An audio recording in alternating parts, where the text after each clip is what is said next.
Imagine a performance that was never meant to see the light of day, a play where every scene is poison, every line a venomous whisper from the abyss.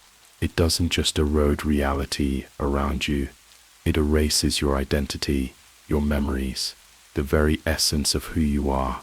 They say that those who have turned the pages of The King in Yellow never truly returned, and the scariest thing is not the monsters or horrors, it's when the world itself becomes foreign and wrong.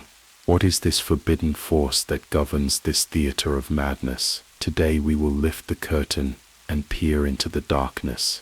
But before we dive into this story, welcome to the channel name. Before slipping into the dream, don't forget to subscribe, leave a like, and comment where you're watching from and what time it is in your corner of the world. Allow yourself to relax and enter the mysterious world of esoteric knowledge. There exists knowledge so dark that even the mere desire to approach it can corrode the fabric of reality like a toxic acid. This is not just folklore or legends. It permeates the deepest layers of the collective unconscious, knowledge that distorts perception, alters the shape of thoughts, and even the very space around you. It is never transmitted in full through mere words. Its echoes can be felt in the arcane texts of Sumerian magi, in the eerie symbols carved into Assyrian temple walls, in the forbidden folios of medieval alchemists. As early as 1895, the French occultist Gaston Leroux wrote about the symbol of the sixth summoning, a sign that first appears in the margins of old theatrical manuscripts, particularly among texts connected to the city of Carcosa. He emphasized that this symbol is allegedly an ideogram that allows a person to see the unseen and hear the unheard. Leroux claimed that this symbol lies at the heart of the madness that overtakes those who dare to study The King in Yellow. In the 1920s, French and British occultists noticed a disturbing pattern. Several patients in psychiatric clinics in London and Paris, who claimed to have read the mysterious play, lost all sense of personal identity, and their memories of childhood, or even the names of loved ones, dissolved into darkness. They confused scenes from their own lives with theatrical episodes, which supposedly stole their reality. Some raved, claiming to have seen the Yellow King whispering through the cracks of their dreams. But what if the truth is even more terrifying? What if this knowledge is no mere fabrication? The American writer Robert Chambers, author of the first collection of stories The King in Yellow, wrote that he received the inspiration for his text after stumbling upon a mysterious coverless folio in a tiny Parisian antiquarian bookshop. Chambers later refused to discuss this find, noting in letters that it should never have fallen into mortal hands. This folio disappeared just as suddenly as it appeared. Fragments of knowledge connected to The King in Yellow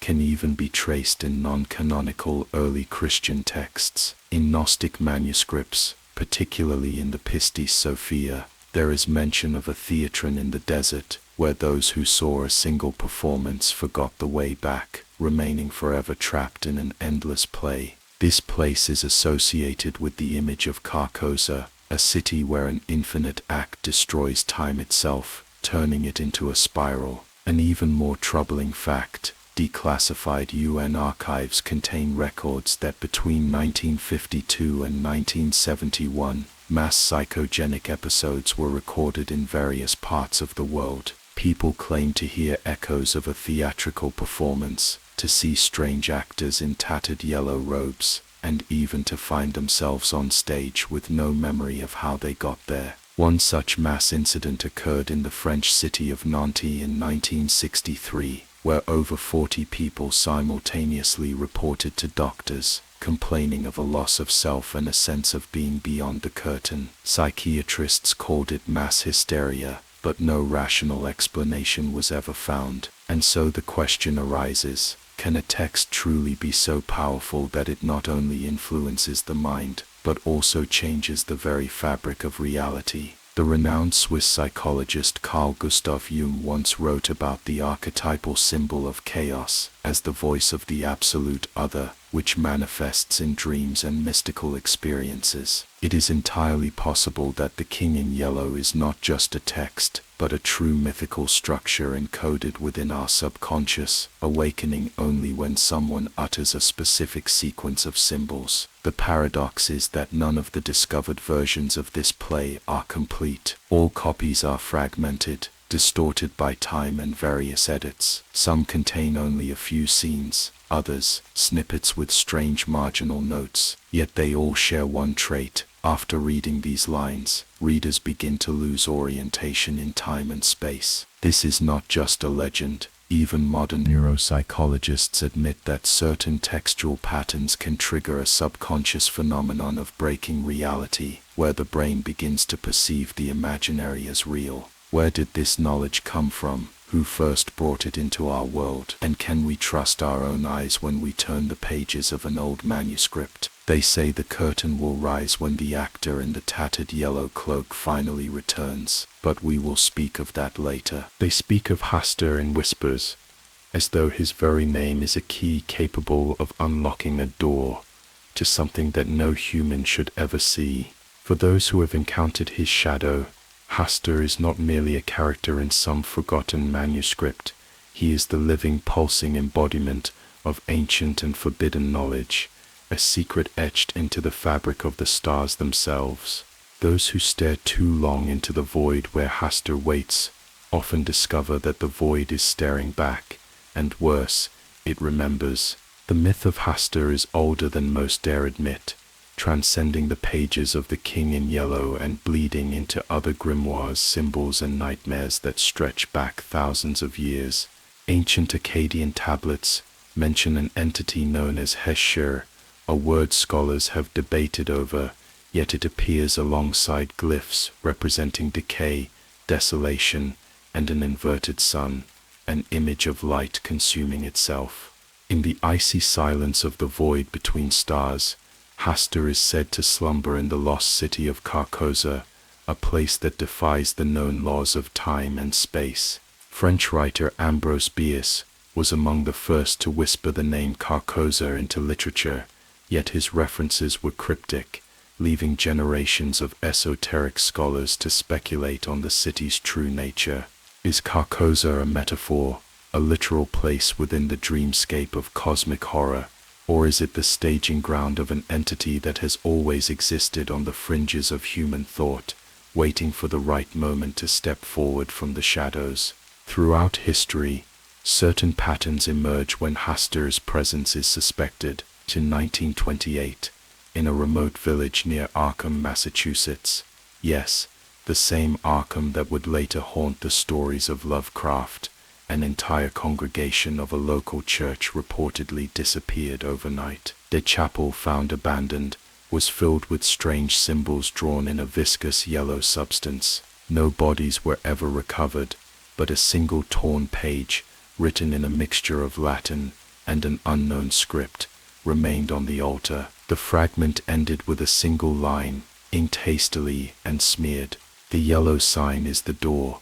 To this day, the fragment remains locked away in the private archives of Miskatonic University. But what truly is Hastur? Some scholars argue he is the manifestation of entropy itself, a living idea that spreads like a virus, feeding on sanity and logic, unraveling the carefully constructed reality in which humanity finds solace. Others suggest that Hastur is a deity exiled from a forgotten pantheon, left to drift between dimensions, awaiting the weakening of the veil. Occult texts speak of the veil of Carcosa, a concept eerily similar to the idea of the Gnostic pleroma, a boundary between the material world and something far more chaotic beyond. Theories abound. Was Hastur a god, cast out by his own kin, or is he something worse, something that was never meant to exist but came into being when mankind first looked up at the stars and imagined what horrors might dwell there?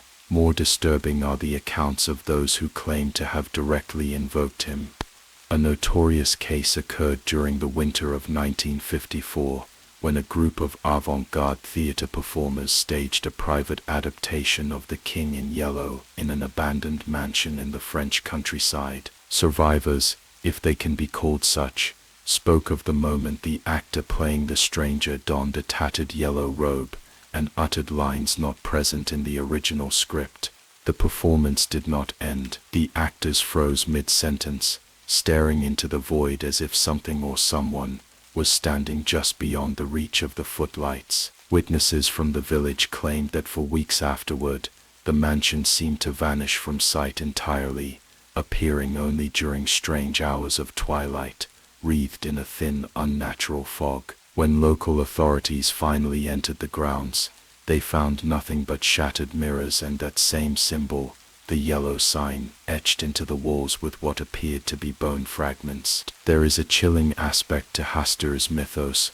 Unlike other entities of chaos and madness, he does not announce himself with apocalyptic fanfare. He does not rage like Nyarlathotep, nor does he consume like Azathoth. Instead, Hastur whispers. He waits. His influence seeps into the thoughts of artists, writers, musicians, anyone susceptible to visions of worlds beyond the veil, and through them, his message spreads like a slow-moving plague. There is a growing theory among fringe historians and occult researchers that many of history's most enigmatic disappearances, the Roanoke colony, the lost expedition of Franklin in the Arctic, even the baffling Dyatlov Pass incident in Russia, bear the fingerprints of Hastur's malign influence. The recurring theme, the signs of madness before vanishing, the reports of figures in yellow, and the pervasive suffocating fog that seems to follow in Hastur's wake. Real scientific institutions have inadvertently brushed against this phenomenon. In the early 1970s,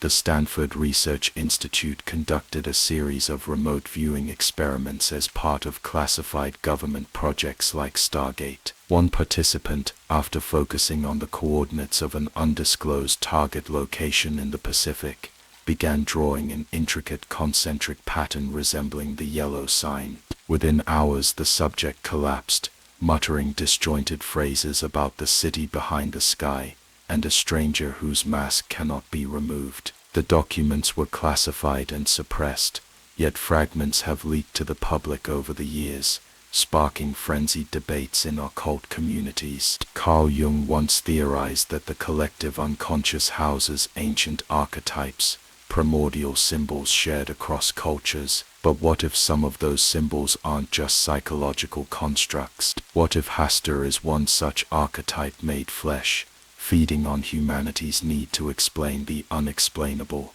The yellow sign itself, an amalgam of Triskelion and Ouroboros, has been found etched on forgotten stones in remote regions of Siberia, tattooed on the corpses of long-dead sailors, and hidden within Renaissance paintings, subtly disguised as part of the natural scenery. Perhaps the most unsettling idea is that Hastur's greatest weapon is permission. He requires the consent of the curious. A whispered question, a glance at the wrong text, a stray thought while contemplating forbidden knowledge, and the door is opened. Unlike other mythological horrors who invade the mind through brute force, Hastur waits for you to lower the latch yourself. Once you do, he steps through, quietly rewiring your perception of reality one terrifying fragment at a time. There are testimonies from modern-day summoners, anonymous of course, who speak of dreams where the stars above twist into spirals, and a pale shore appears beyond the horizon. Carcosa, they whisper, stands there in eternal dusk, reflected in black waters that reveal not one's face, but countless flickering images of other lives, other versions of the self, fractured and incomplete. At the center of it all stands Hastur, cloaked in yellow tatters, face obscured, extending a hand. But this chapter does not end with certainty. It ends as it always does when speaking of Hastur, with a warning. The more you know, the more you see him in the corner of your eye, in the warped pattern of wallpaper, in the rhythmic cracks of an old floorboard. His influence is a slow corrosion, turning thoughts into echoes and certainty into doubt. The king in yellow waits for those willing to listen too closely, and the next line of the play has already been written. Are you ready to read it? Some say the moment you encounter Hastur, is not marked by horror, but by silence. A silence so profound it feels as though the air has thickened, as if reality itself is pausing to watch. The world shifts subtly at first. Lines blur, sounds twist in your ears, and the familiar contours of objects melt into something softer, stranger, like a dreamscape on the verge of unraveling. Those who stand on the precipice of Haster's influence describe this sensation as the quiet inversion, a moment where everything seems just slightly off. It's as if the laws of nature are fraying, the colors of the world leaching away, while the Yellow King lingers just beyond perception. In 1974, a series of unexplained incidents occurred in a psychiatric hospital in Zurich. 6 patients, none previously diagnosed with psychosis, began sketching eerily similar landscapes during their art therapy sessions, an alien shoreline under a blackened sky with twin suns casting distorted shadows. In each drawing, figures in tattered yellow garments stood motionless on the horizon. Psychologists were baffled. The patients, unconnected, spoke of dreams where cities crumbled into lakes of ink, and a masked figure whispered to them about Carcosa, about a world more real than this one. The hospital quietly suppressed the story, but a few photographs of these artworks eventually surfaced, now hidden away in niche occult publications and online forums. Haster's presence distorts reality in ways that no scientific field has fully explained. It is not mere hallucination or suggestion. Those touched by him report shared visions, physical manifestations, and phenomena that bend the rules of the material world. One chilling account from 1981 details the experience of a small archaeological team excavating ruins in the Syrian desert. Deep within an uncharted cavern, the team discovered murals of a robed figure surrounded by concentric circles and fragmented stars, his face always obscured by a veil. Hours after documenting the site, members of the team reportedly heard voices echoing from the depths of the cave, voices reciting lines in an unknown dialect. The expedition was abandoned, but within weeks, 2 members of the team vanished without a trace. The rest became reclusive, plagued by recurring dreams of labyrinthine cities bathed in a yellowish mist. One survivor, interviewed years later, insisted that the murals were looking back. The distortion Haster leaves in his wake is not limited to vision alone. Time itself becomes malleable. Days feel like hours, or moments stretch into eternities. Historical cases note that entire villages have succumbed to such temporal anomalies. In 1897, a rural community near the Black Forest in Germany reported that a nearby field had changed overnight. Locals claimed the sky above the field had taken on a sickly golden hue, and that sound did not carry across its boundary. Explorers who entered it recounted how voices became muffled and distorted, as though they were underwater. Objects tossed into the field seemed to ripple, flickering, as if moving between frames of reality. The church's priest called it a blight, a tear in God's design. Within months, the villagers fled, leaving behind only crumbling houses and fragments of prayer books marked with incomprehensible sigils. In esoteric circles, this phenomenon is often referred to as the veil unraveling, an event where the boundaries between our dimension and Carcosa thin to near transparency. Mystics, occultists, and even physicists obsessed with theories of multiverses have speculated on what this means. Some believe that Carcosa is a parallel dimension vibrating just beyond our frequency, and when the influence of Haster grows strong, these vibrations harmonize, causing reality to shudder under the weight of its interference. Others take a darker view, that Haster is not breaching dimensions, but rather awakening something within the human mind itself, revealing the fundamental instability of our perceived world. The most unsettling aspect of this distortion is its insidiousness. The signs often begin subtly, a reflection lingering a second too long, a whisper carried on a windless night, or the sensation that a stranger is standing just behind you, even when you're alone. For those sensitive to such phenomena, artists, poets, and dreamers, the transformation escalates rapidly.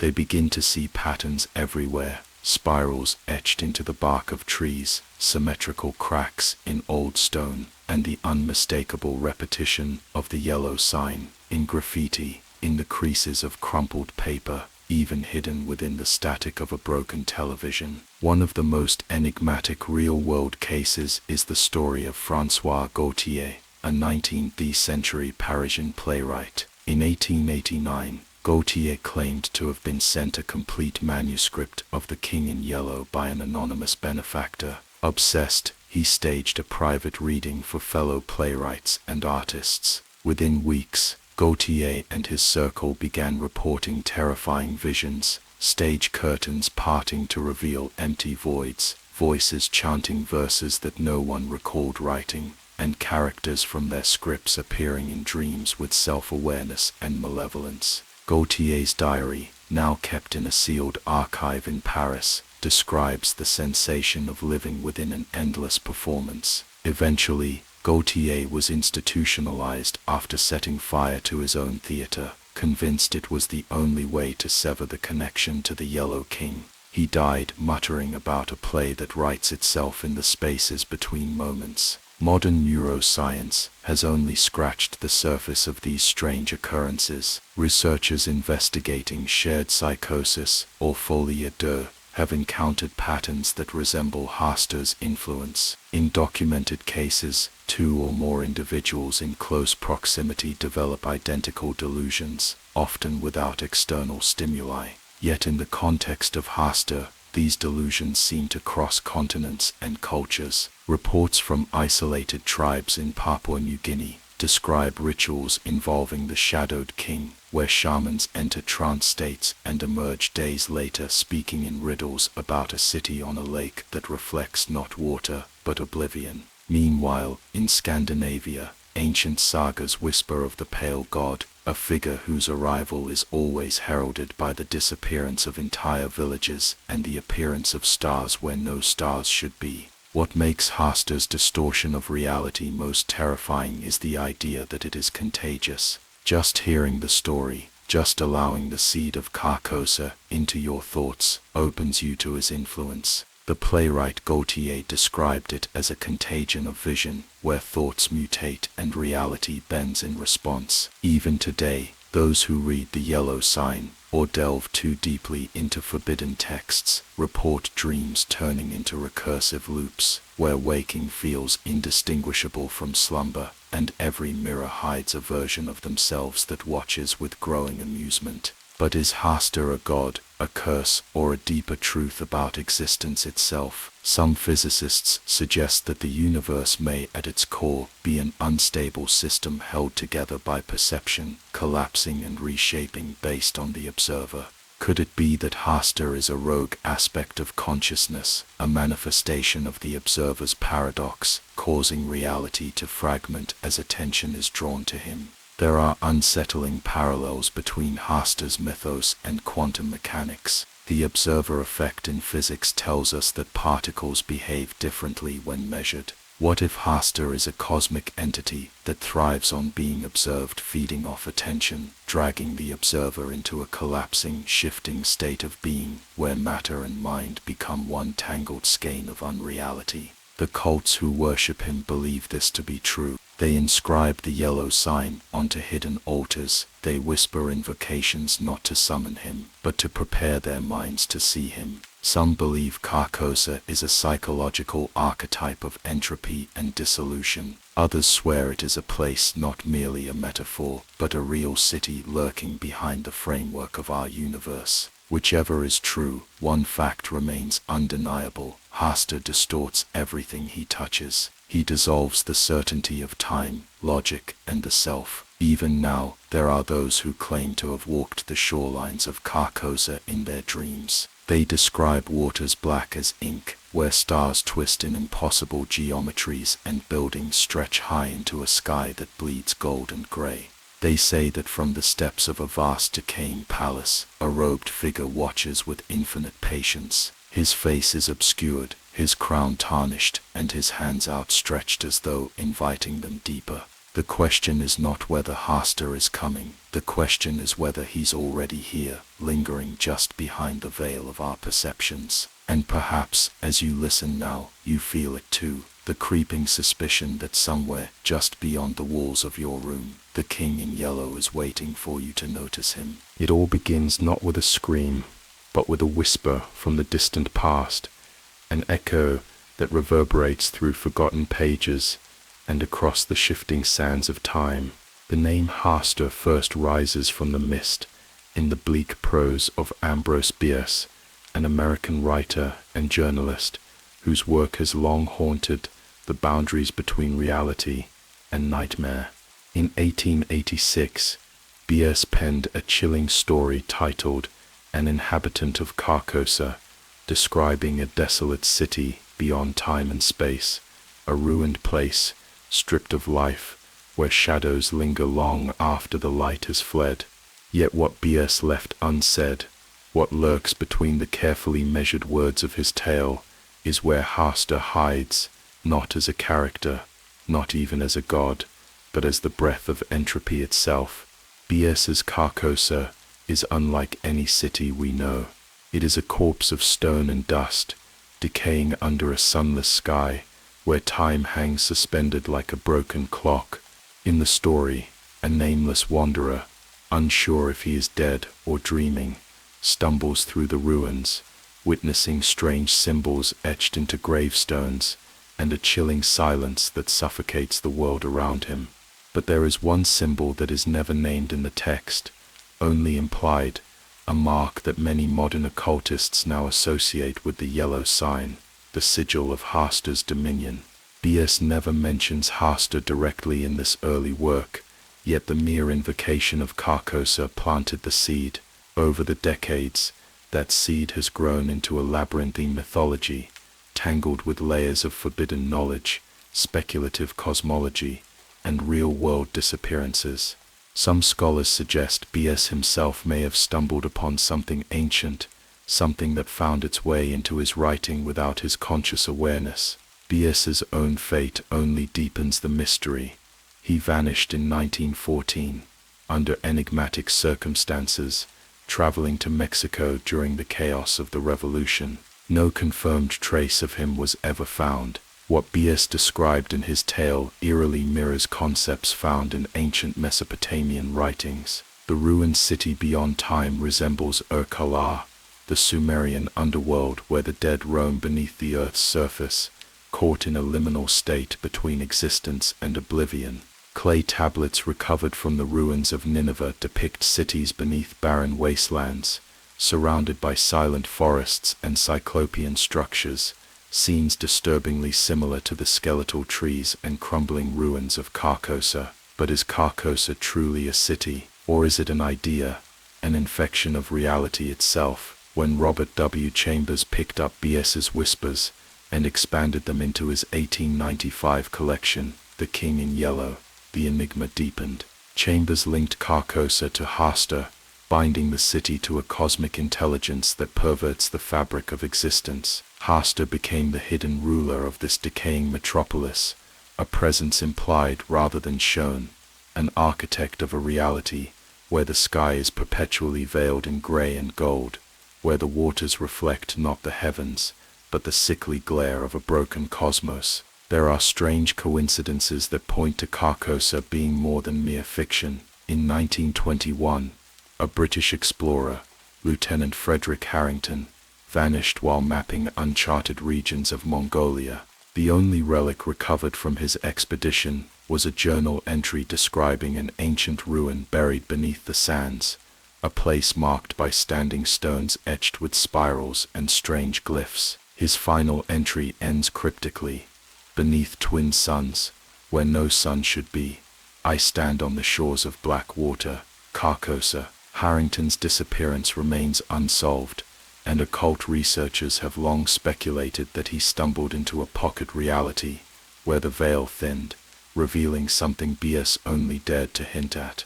The name Hasta has an uncanny habit of surfacing in disparate cultures, disconnected by both geography and time. In the ruins of Göbekli Tepe, the oldest known megalithic site on Earth, archaeologists uncovered carvings of humanoid figures with tattered cloaks and crescent shapes above their heads, symbols eerily reminiscent of the yellow sign. Likewise, in pre-Columbian Mesoamerican myths, the Toltecs spoke of a veiled one, who dwelled in the mirror lake beyond the stars, an entity that could reshape dreams, and whose return would herald the end of an era. These myths, though separated by oceans and centuries, speak of an unseen ruler of a city that is not entirely of this world. Bias's original narrative contains subtle references to cycles of life and death, echoes of Lovecraftian horror years before Lovecraft himself penned a word. The protagonist's uncertain state,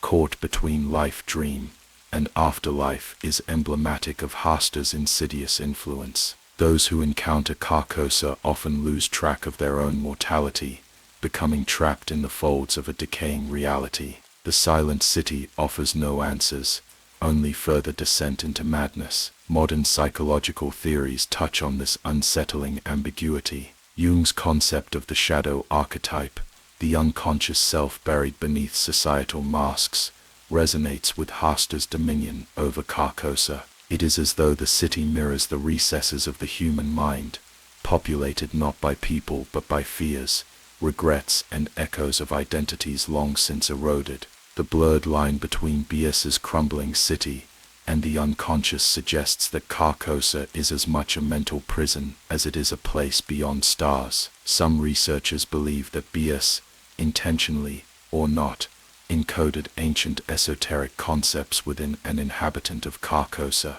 In the 1960s, secretive groups of the Hermetic Order of the Golden Dawn reportedly studied the story as part of their meditations on the concept of Dath, the abyss. In Kabbalistic tradition, Dath, the hidden Sephirah, represents knowledge too dangerous for the uninitiated, a point of no return where the self is consumed by the void. These occult practitioners saw Carcosa as a symbolic gateway into that very abyss, with Hasta as its guardian or gatekeeper.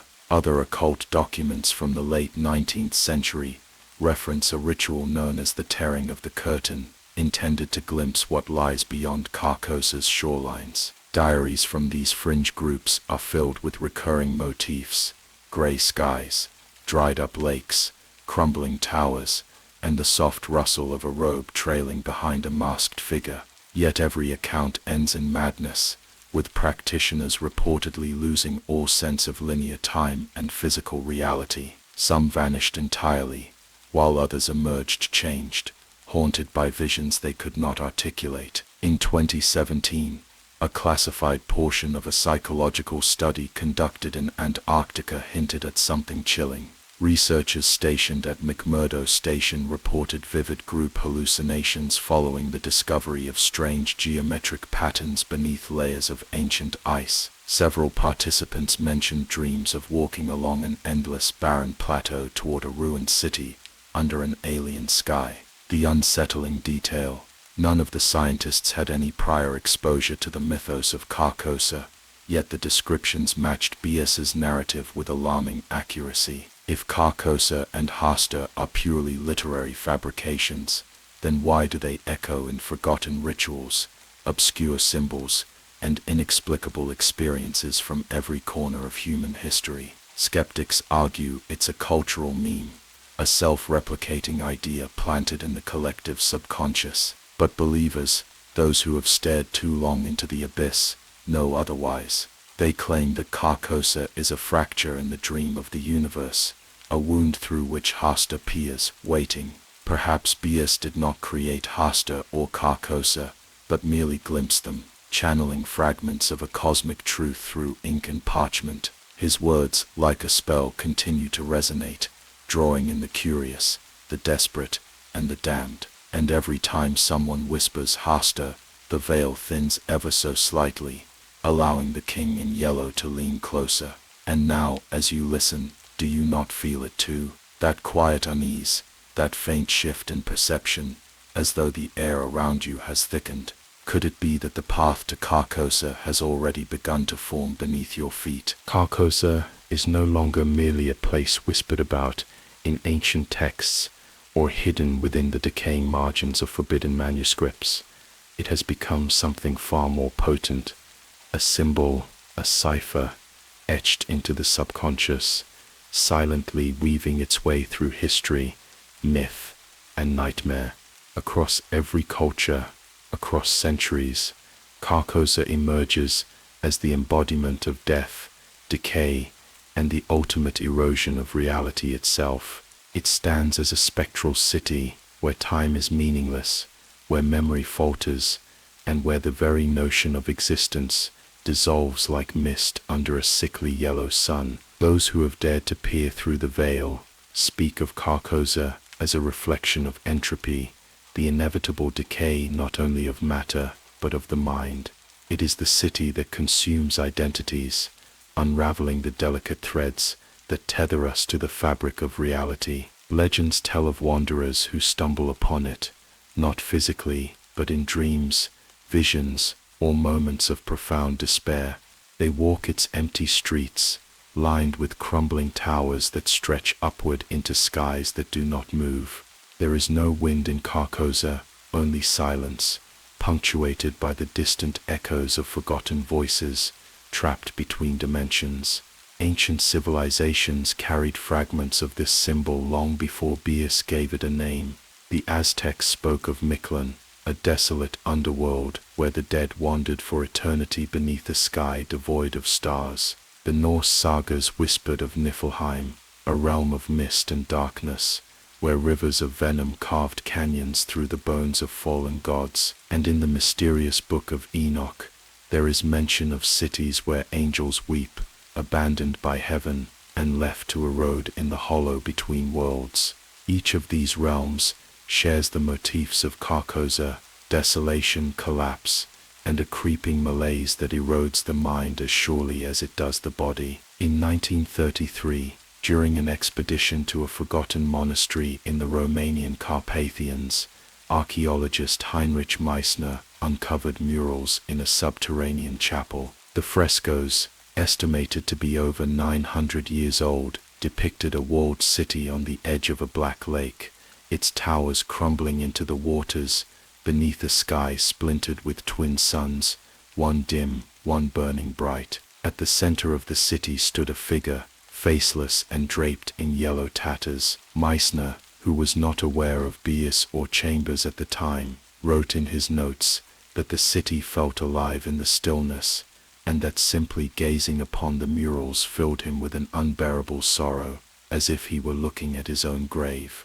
Meissner vanished weeks later, and the monastery collapsed under mysterious circumstances, as though the land itself sought to bury the knowledge once more. Carcosa thrives on this liminality, existing between sleep and wakefulness, between death and life, between what is and what should never be. And yet, Carcosa is not a simple metaphor. It becomes a state of being, a slow and insidious detachment from the known world. Survivors of Carcosa's influence often describe it as the gnawing feeling that they no longer belong in their own lives, as though they are watching themselves from a distance, strangers inhabiting familiar bodies. In 1956, a strange case was recorded in Buenos Aires, Argentina. A woman known only as Elena M. was admitted to a psychiatric institution, claiming that her apartment had been replaced overnight by a stage in a city of ruins. She wrote endlessly about the yellow sunless sky,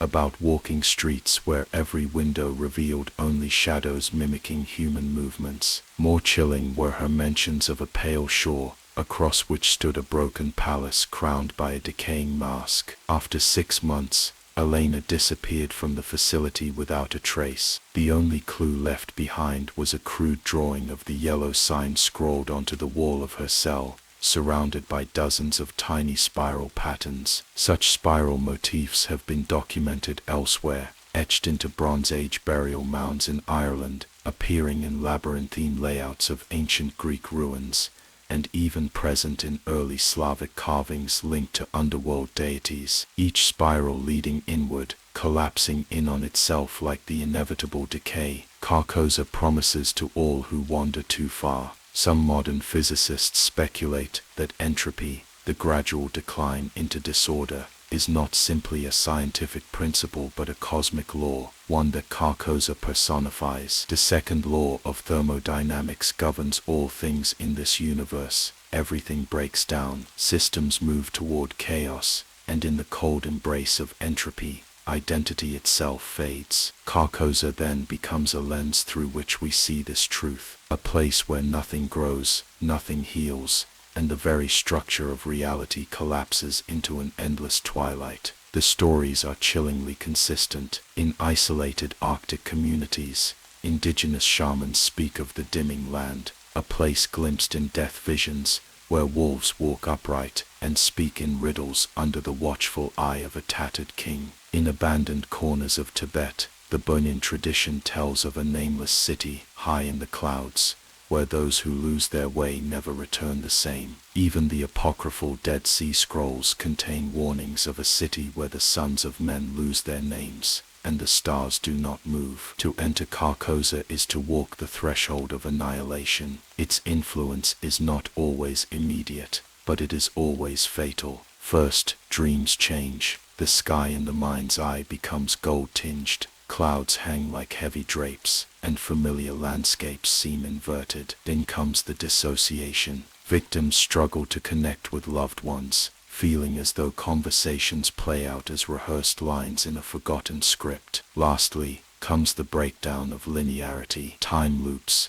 objects disappear and reappear, and reality becomes fragmented until the wanderer no longer recalls who they were before Carcosa's grip tightened. There are chilling reports buried within intelligence dossiers from the Cold War era. One such file details an incident during the Soviet Union's exploration of the Dyatlov Pass in 1959, where members of the expedition wrote in their logs about a strange silent city glimpsed beyond the ridge. Though no such location was ever confirmed by aerial photography, the investigators later noted that the hikers' final journal entries became increasingly erratic, littered with references to masks, spirals, and a broken moon. The official cause of the Dyatlov tragedy remains unresolved, but whispers persist that Carcosa may have opened a doorway in the Siberian wilderness. What is most terrifying about Carcosa is the implication that it is expanding, that every person who glimpses it,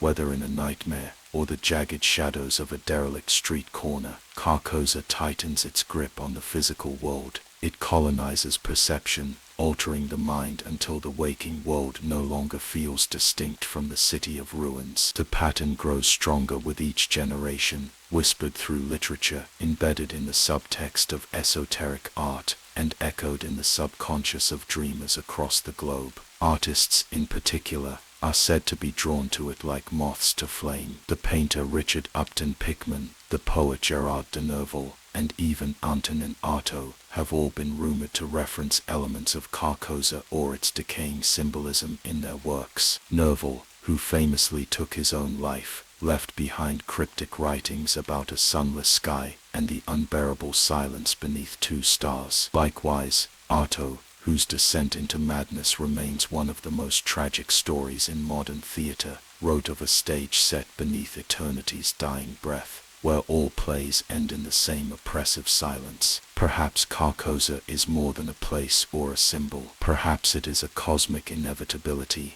an infection that grows where despair festers, where entropy reigns. In the quietest hours of the night, when the world feels thinner and the stars seem too bright, there is a subtle pull, an invitation to walk the endless corridors of the forgotten city. But the question remains, will you return? Or, like so many others before you, will Carcosa claim your name, your memories, and leave you as one more empty echo, wandering its crumbling streets beneath a sky that never brightens? And as you listen now, can you not feel it? The faintest rustle of tattered robes just behind you. In 1895, the shadows deepened.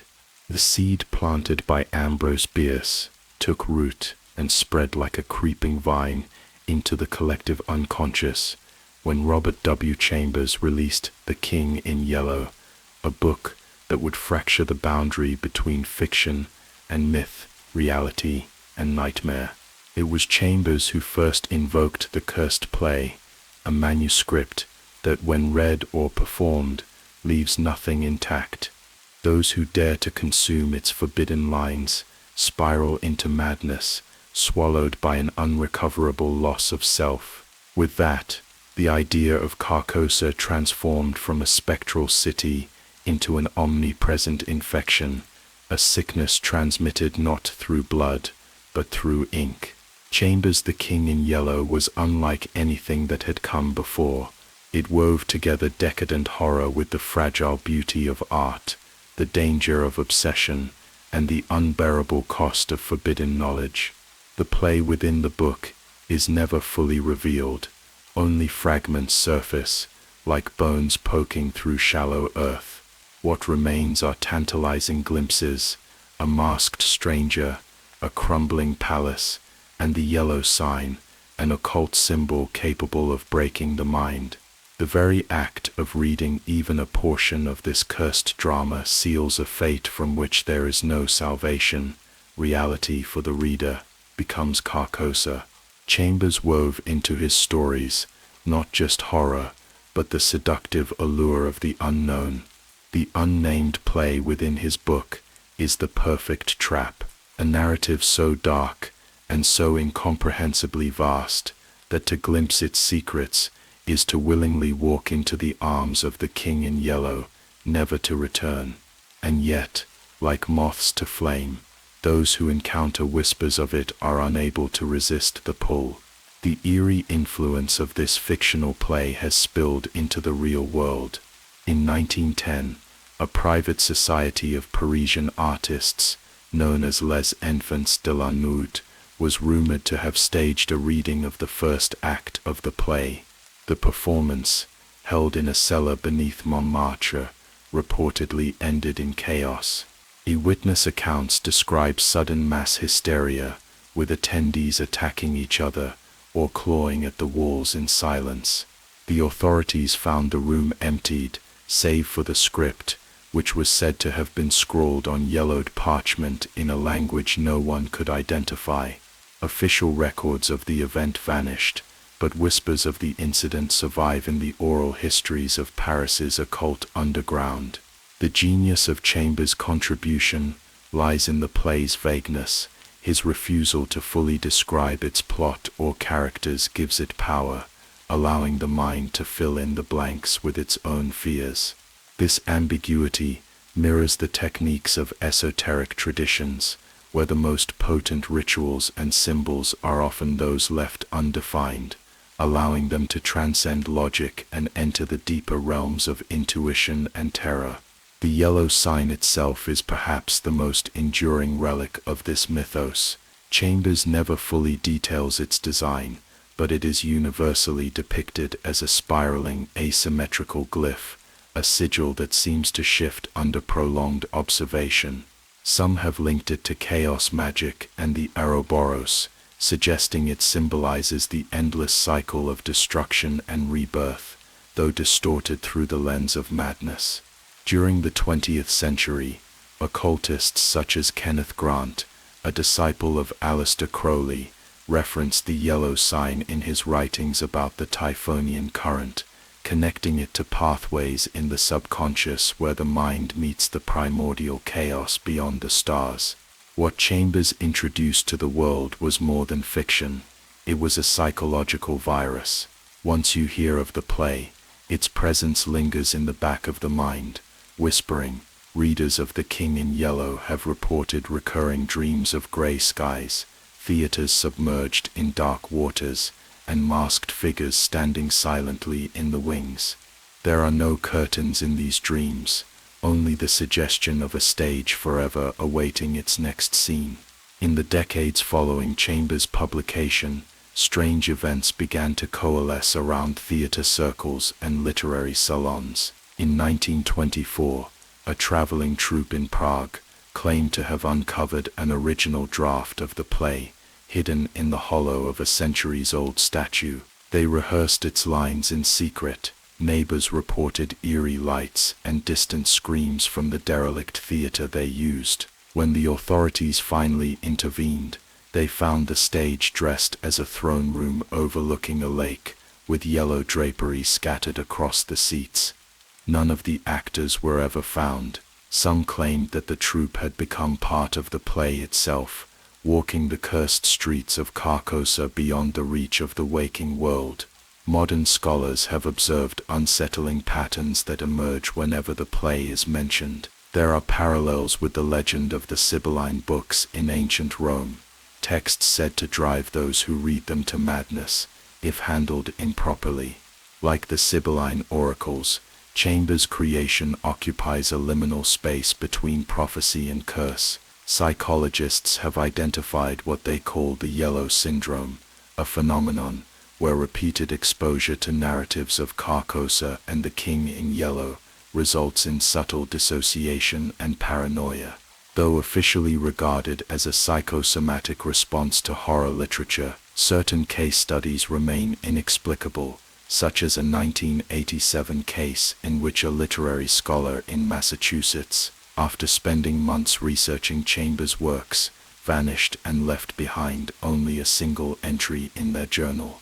He waits in the wings. The play is often described as a metaphysical snare. Some believe that it is a ritual disguised as drama, a deliberate construction to open psychic gates to Hastur's realm. Each act pulls the reader or performer further into Carcosa, each line an incantation that severs threads tethering the soul to consensus reality. Chambers' genius was in never confirming whether the Yellow King is a god, a ghost, or the embodiment of a universal principle. All possibilities are true, all are false. The ambiguity is what makes the infection spread. There is something haunting in the fact that Chambers himself eventually distanced his career from the horror genre, moving into romance and adventure novels as though fleeing from the weight of what he had unleashed. Was this a writer tired of the macabre, or did he recognize the dark gravity surrounding the myth he had expanded? In an obscure interview, Chambers once remarked cryptically, "Some things should not be named too often." He never published another story set in Carcosa.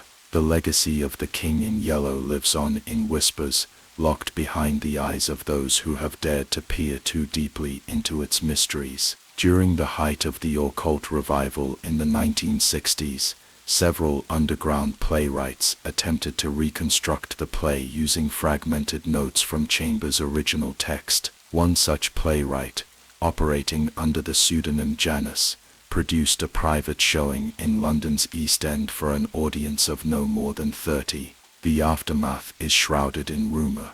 It is said that every attendee fell victim to erratic behavior, with at least 2 members institutionalized within the following weeks, unable to speak of what they witnessed. Some sources claim that the script included passages written in Enochian, the so-called language of angels recorded by Elizabethan magician John Dee. The power of Chambers' creation lies in its persistence. Even now, modern media continues to echo its influence. From the bleak echoes in Lovecraft's Cthulhu mythos to the nods in HBO's True Detective, the cursed play lingers in the collective mind. It is always incomplete, always beckoning.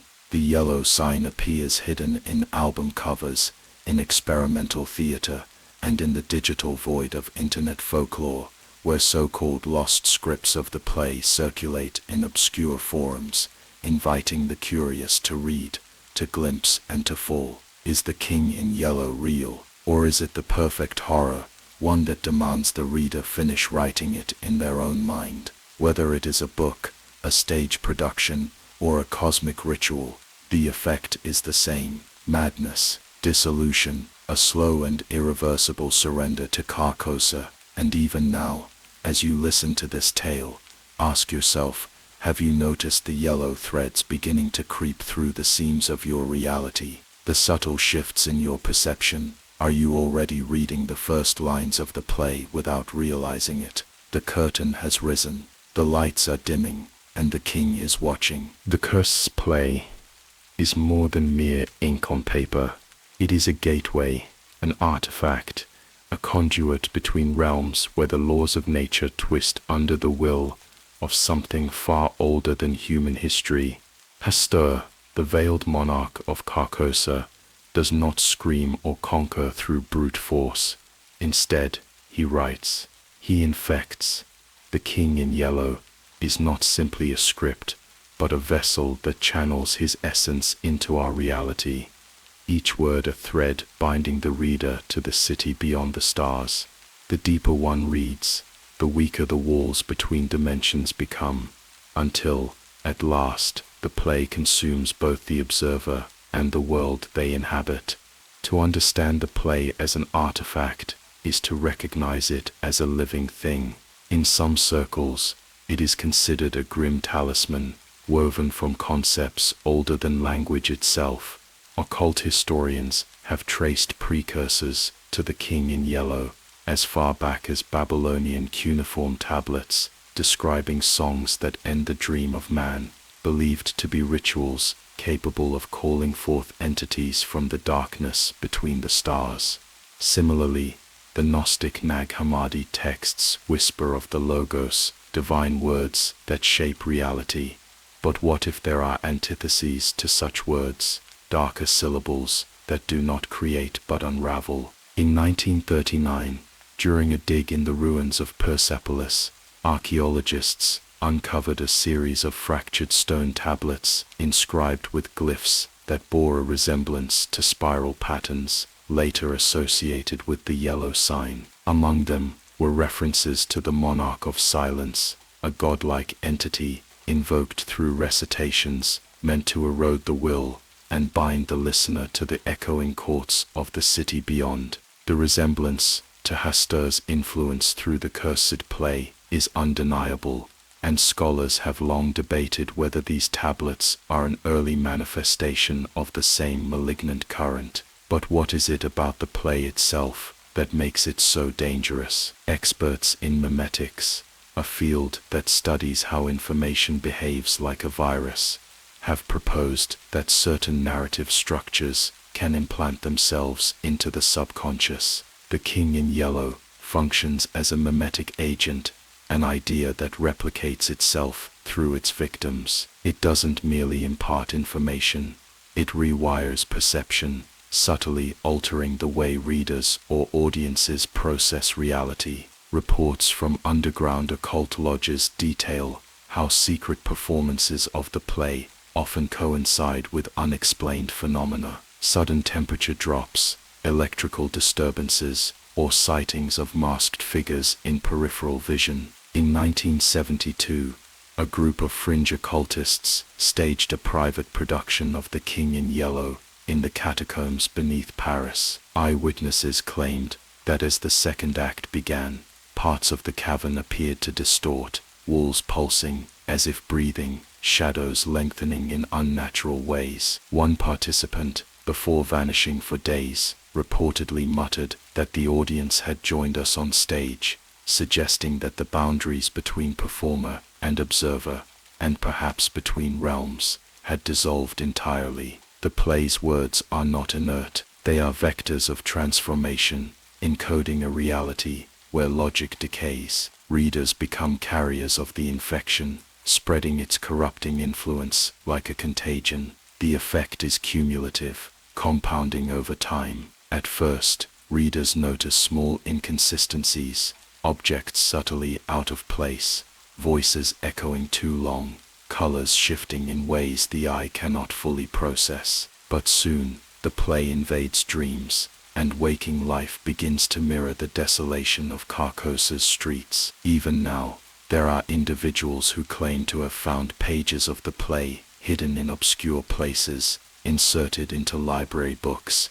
etched onto subway walls, or even whispered during fever dreams. A recurring motif in these reports is the sense that the play seeks hosts, like a parasite. One chilling case from 1998 details how a woman in Baltimore found herself compelled to transcribe an unknown script after attending a street performance, where an actor wore a tattered yellow robe. The resulting document, later identified as a passage from an undocumented scene of The King in Yellow, was written in a language linguists have yet to classify.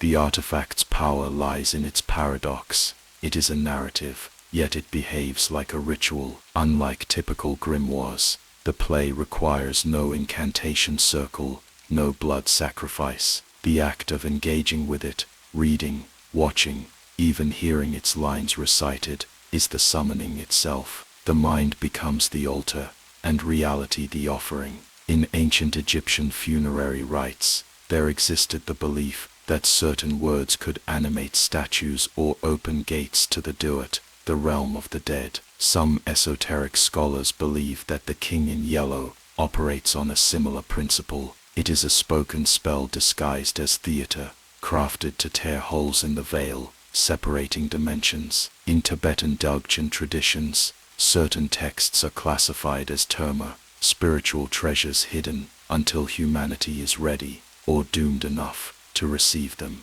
Could the play be a dark inversion of this concept? A terma meant not to enlighten, but to shatter. Stranger still are reports of the play's self-propagating nature. Survivors of its influence often feel compelled to share it with others, continuing the cycle. During World War II, prisoners of war in a remote Siberian camp described how a fellow captive began recounting a strange story by firelight, telling of a ruined city and a masked figure. Days later, others in the group reported dreaming of Carcosa, of being pulled into an audience chamber where the king waited behind a veil. The storyteller perished soon after, muttering verses of an unknown tongue until his final breath. This viral spread of Hasta's influence mirrors what modern computer science calls a logic bomb, a hidden trigger waiting to activate under specific conditions. The King in Yellow may be a literary version of this, an informational hazard that detonates within the psyche of its audience, opening pathways for Hasta's reality to bleed through.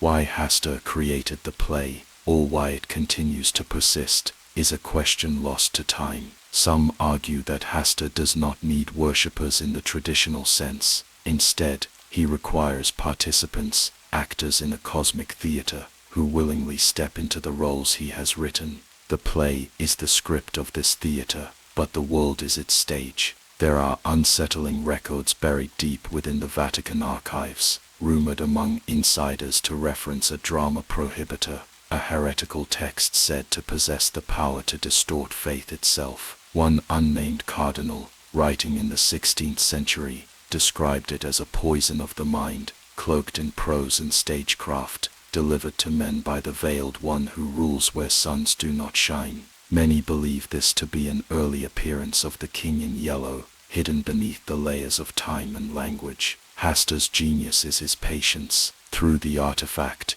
he erodes the certainty of the world, reshaping it to mirror Carcosa. The city does not simply await beyond the stars, it blossoms like a tumor within the cracks of our reality. It is through the play that the first fissures form, subtle and nearly imperceptible, until the stage beneath us collapses entirely. And as you hear these words, as you begin to see patterns emerge in the seemingly mundane, ask yourself, when was the last time you noticed the stage, the flickering lights overhead, the sense of an audience unseen? Perhaps, like countless others, you are already part of the play, reciting lines you never meant to learn. For once the words are spoken, they cannot be unsaid. Once the script is opened, it cannot be closed, and the king always remembers his actors. There are whispers that no one survives The King in Yellow unscathed. To read it, to hear it performed, is to unravel the threads that hold the human mind together. The play is not merely unsettling, it is an instrument of psychological annihilation. Those who engage with it too deeply find themselves slowly untethered from reality, spiraling into a madness that no medication or ritual can reverse. It starts with dreams, quiet at first, subtle, a gray sun in a pallid sky, a palace crumbling in the distance, figures in masks watching from just beyond the horizon. But soon the visions leak into the waking world, bending it around them. Chambers' original tales hint at this with terrifying ambiguity, but outside the pages of fiction, parallels are chilling. In 1961, during a study of suggestibility at a university in Prague, a psychology professor allegedly exposed test subjects to fragments of the play, recovered from an obscure French manuscript, thought to be based on Chambers' writings. Participants reported an immediate sense of unease. Within a week, several subjects began displaying acute symptoms of depersonalization and paranoia. One claimed that their reflection in the mirror had begun mimicking them incorrectly, moving a fraction out of sync. Another described a theater behind my eyes, where masked figures performed scenes that ended only in silence. The experiment was swiftly shut down, and records of it quietly buried beneath layers of bureaucratic red tape. But this pattern is far older. During the Renaissance, a rumored yellow manuscript circulated among certain Venetian intellectuals. Leonardo da Vinci's contemporaries wrote of a group of painters who became obsessed with the city of ruins, creating grotesque, dreamlike landscapes where masked nobles waltzed under shattered stars. Many of these artists reportedly lost their grip on reality, vanishing from society or dying under bizarre circumstances. One painter was found drowned in a canal, with pages covered in strange symbols sewn into his garments. What is it about the King in Yellow that fractures the psyche so completely? Scholars argue it is the story's invocation of existential dread, the knowledge that reality is but a thin veneer, easily stripped away by the truths hidden within the play. Modern psychology identifies this as ontological shock, a cognitive collapse triggered by the confrontation of a reality too vast and hostile for the human mind to process. The King in Yellow is the perfect delivery system for such horror, bypassing rational defense mechanisms and striking directly at the subconscious. Those who witness the play, whether on stage or in their dreams, consistently report a loss of agency, a feeling that their actions are being directed by an unseen force, that life itself has become scripted. More disturbing are accounts of individuals who begin to see Carcosa in the world around them, their cities turning foreign, the faces of loved ones obscured by masks, the skies adopting that characteristic gray-gold hue. The line between observer and participant erodes until they no longer know whether they are living or performing. In a declassified CIA document from the Stargate Project era, there is mention of an informational anomaly, uncovered during remote viewing experiments. One subject described an encounter with a silent king beneath a ruined sky, and subsequently refused to return to sessions, claiming that they could no longer distinguish between waking and dreaming states. Although skeptics argue that this could be an example of mass suggestion or even self-hypnosis, believers insist it is further evidence of Haster's invasive reach through the play's influence. In Chambers' writings, victims of the play often develop symptoms associated with paranoid schizophrenia, auditory hallucinations, persecutory delusions, and profound emotional disconnection. However, there is an eerie uniformity to their visions across cultures and eras. The yellow-clad monarch, the ruined city on a black lake, the oppressive silence punctuated only by whispers behind the curtain. These archetypes recur with disturbing regularity, as though Haster himself implants them into the minds of those exposed to his cursed drama. Some have tried to understand the mechanism of this madness. In 1977, fringe neurolinguists theorized that the King in Yellow functions as a conceptual virus, using linguistic structures that subtly reprogram the brain. The play's prose, rhythms, and recursive themes create an inner loop, a trap for the psyche. This mirrors ancient oral traditions where certain chants and hymns were believed to open gateways to the divine or to realms beyond. In this case, the King in Yellow does not bring enlightenment, but collapse. There are even darker interpretations. A handful of occultists assert that the play is a ritual disguised as literature, that by reading it, one does not simply lose their mind, but becomes a vessel for Carcosa itself, a living fragment of Hasta's dominion, leaking into our dimension. These practitioners believe that those driven mad by the play are not victims, but harbingers, walking gateways through which the city and its veiled king might one day fully emerge into our world. Yet the most chilling accounts come from those who resist, rare individuals who, despite exposure to the play, retain fragments of their sanity. They speak of existing in a liminal state, forever on the edge of two realities, their waking hours tainted by echoes of Carcosa, streetlights flickering into strange constellations, strangers on the subway humming melodies from unwritten operas, ink bleeding into yellow spirals across mundane documents. These survivors often vanish, compelled to seek out the city physically or spiritually. Some head to remote ruins or isolated shorelines, believing they can cross over and finally see Carcosa in its entirety. In 2004, an anonymous internet forum documented the case of a small group in rural Canada who claimed to have reconstructed the King in Yellow from fragmented texts. After staging an improvised reading, members of the group disappeared.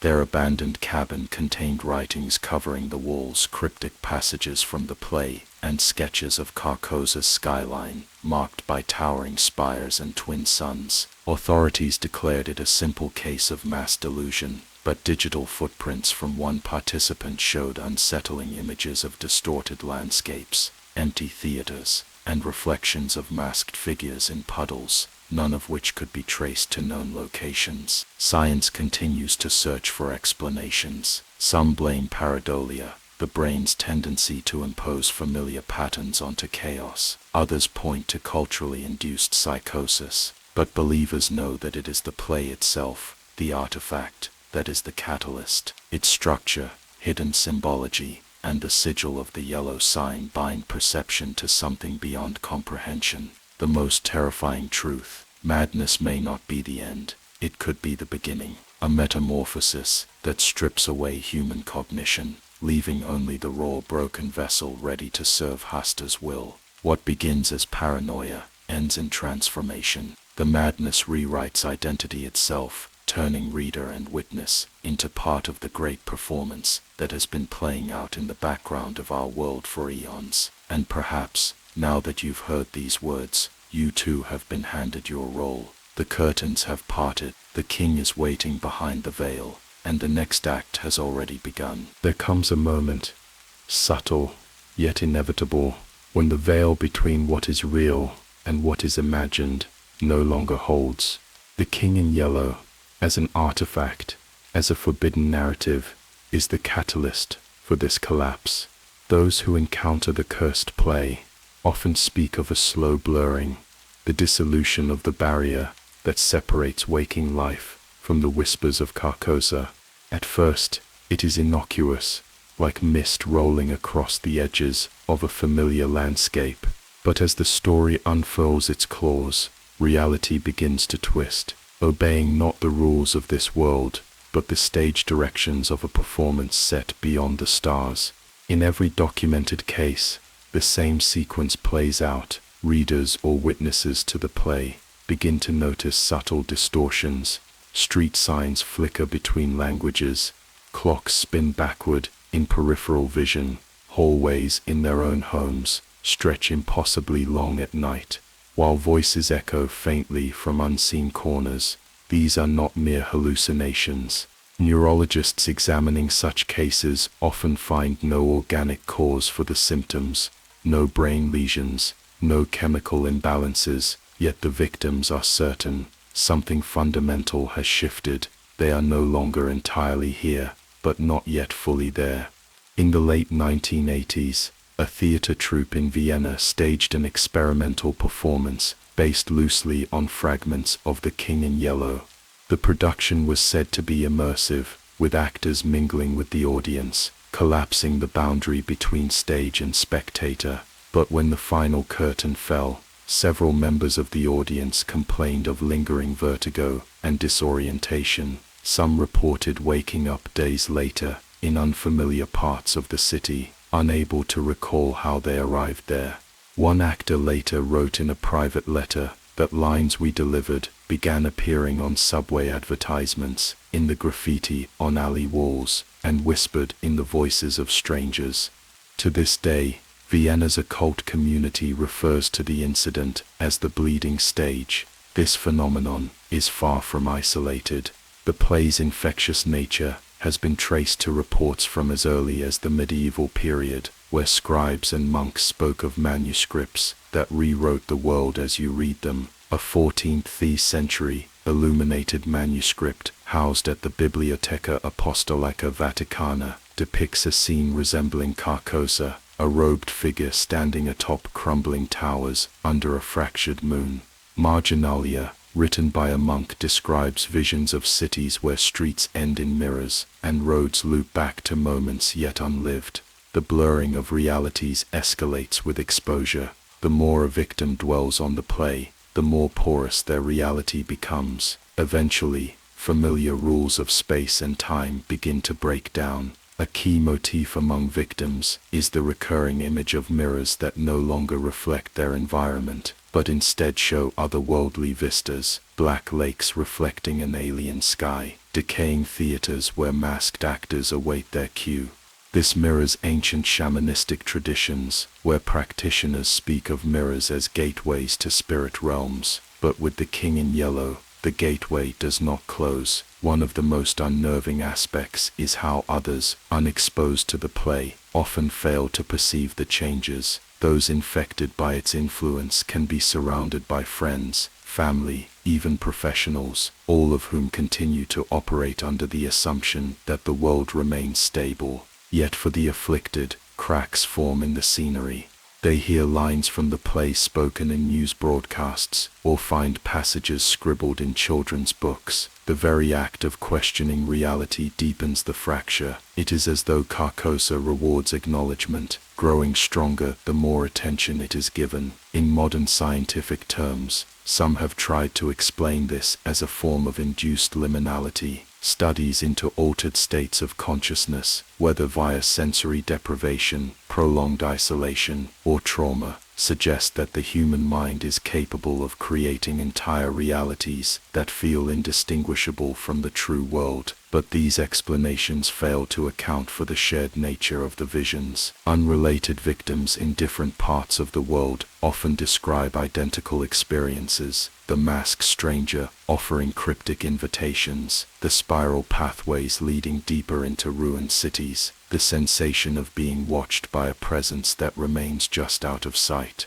An experiment conducted in 2009 by a group of fringe parapsychologists attempted to map this phenomenon. Participants were given heavily redacted excerpts, believed to be inspired by the King in Yellow. Within days, test subjects began documenting remarkably similar dreams, detailed schematics of impossible cities, languages composed of twisting symbols, and reoccurring imagery of a throne room submerged beneath stagnant waters. The researchers called this the Carcosa convergence, hypothesizing that the play acts as a tuning fork, aligning minds to a shared alternate reality. Carcosa itself is not just a city within the mind, but a self-sustaining environment that begins to overlay onto the physical world, a subtle parasitic plane that mimics reality, bleeding through into our dimension. Ancient Gnostic texts warned of aeons that could fracture the false world and reveal the higher realms beyond. Some believe Hasta's influence exploits this ancient truth, but with a twist. The revealed world is not a higher reality, but a decaying dream from which there is no waking.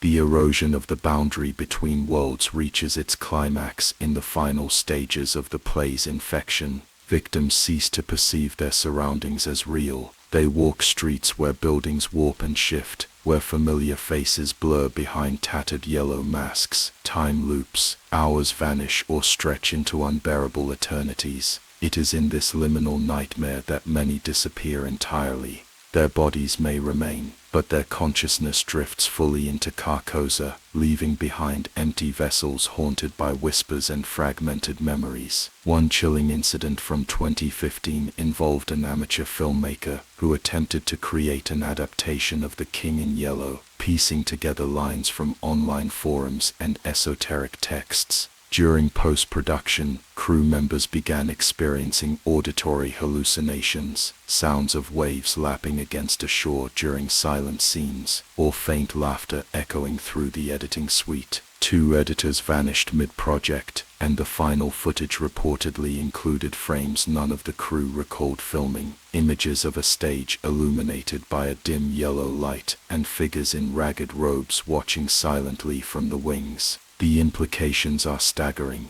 Carcosa is not only a mental state, but a spatial anomaly, an intrusion into our dimension orchestrated through the play. This aligns disturbingly well with theories in quantum physics suggesting that reality is observer-dependent. If perception collapses potential into actuality, then perhaps the King in Yellow warps the observer into collapsing a different hostile dimension into existence. And so the play is no longer a story, but an event, a psychic rupture that once witnessed cannot be undone. Every person who reads, hears, or dreams, it becomes an actor in the ongoing production, the slow, inevitable performance that ends with Carcosa's arrival. Perhaps you've already noticed it, a flicker in the corner of your eye, a street you remember differently, the odd sensation that someone, somewhere, is waiting for you to forget which world you belong to. For when you can no longer tell stage from street, when the script in your hand feels like memory, it is then that the final act begins,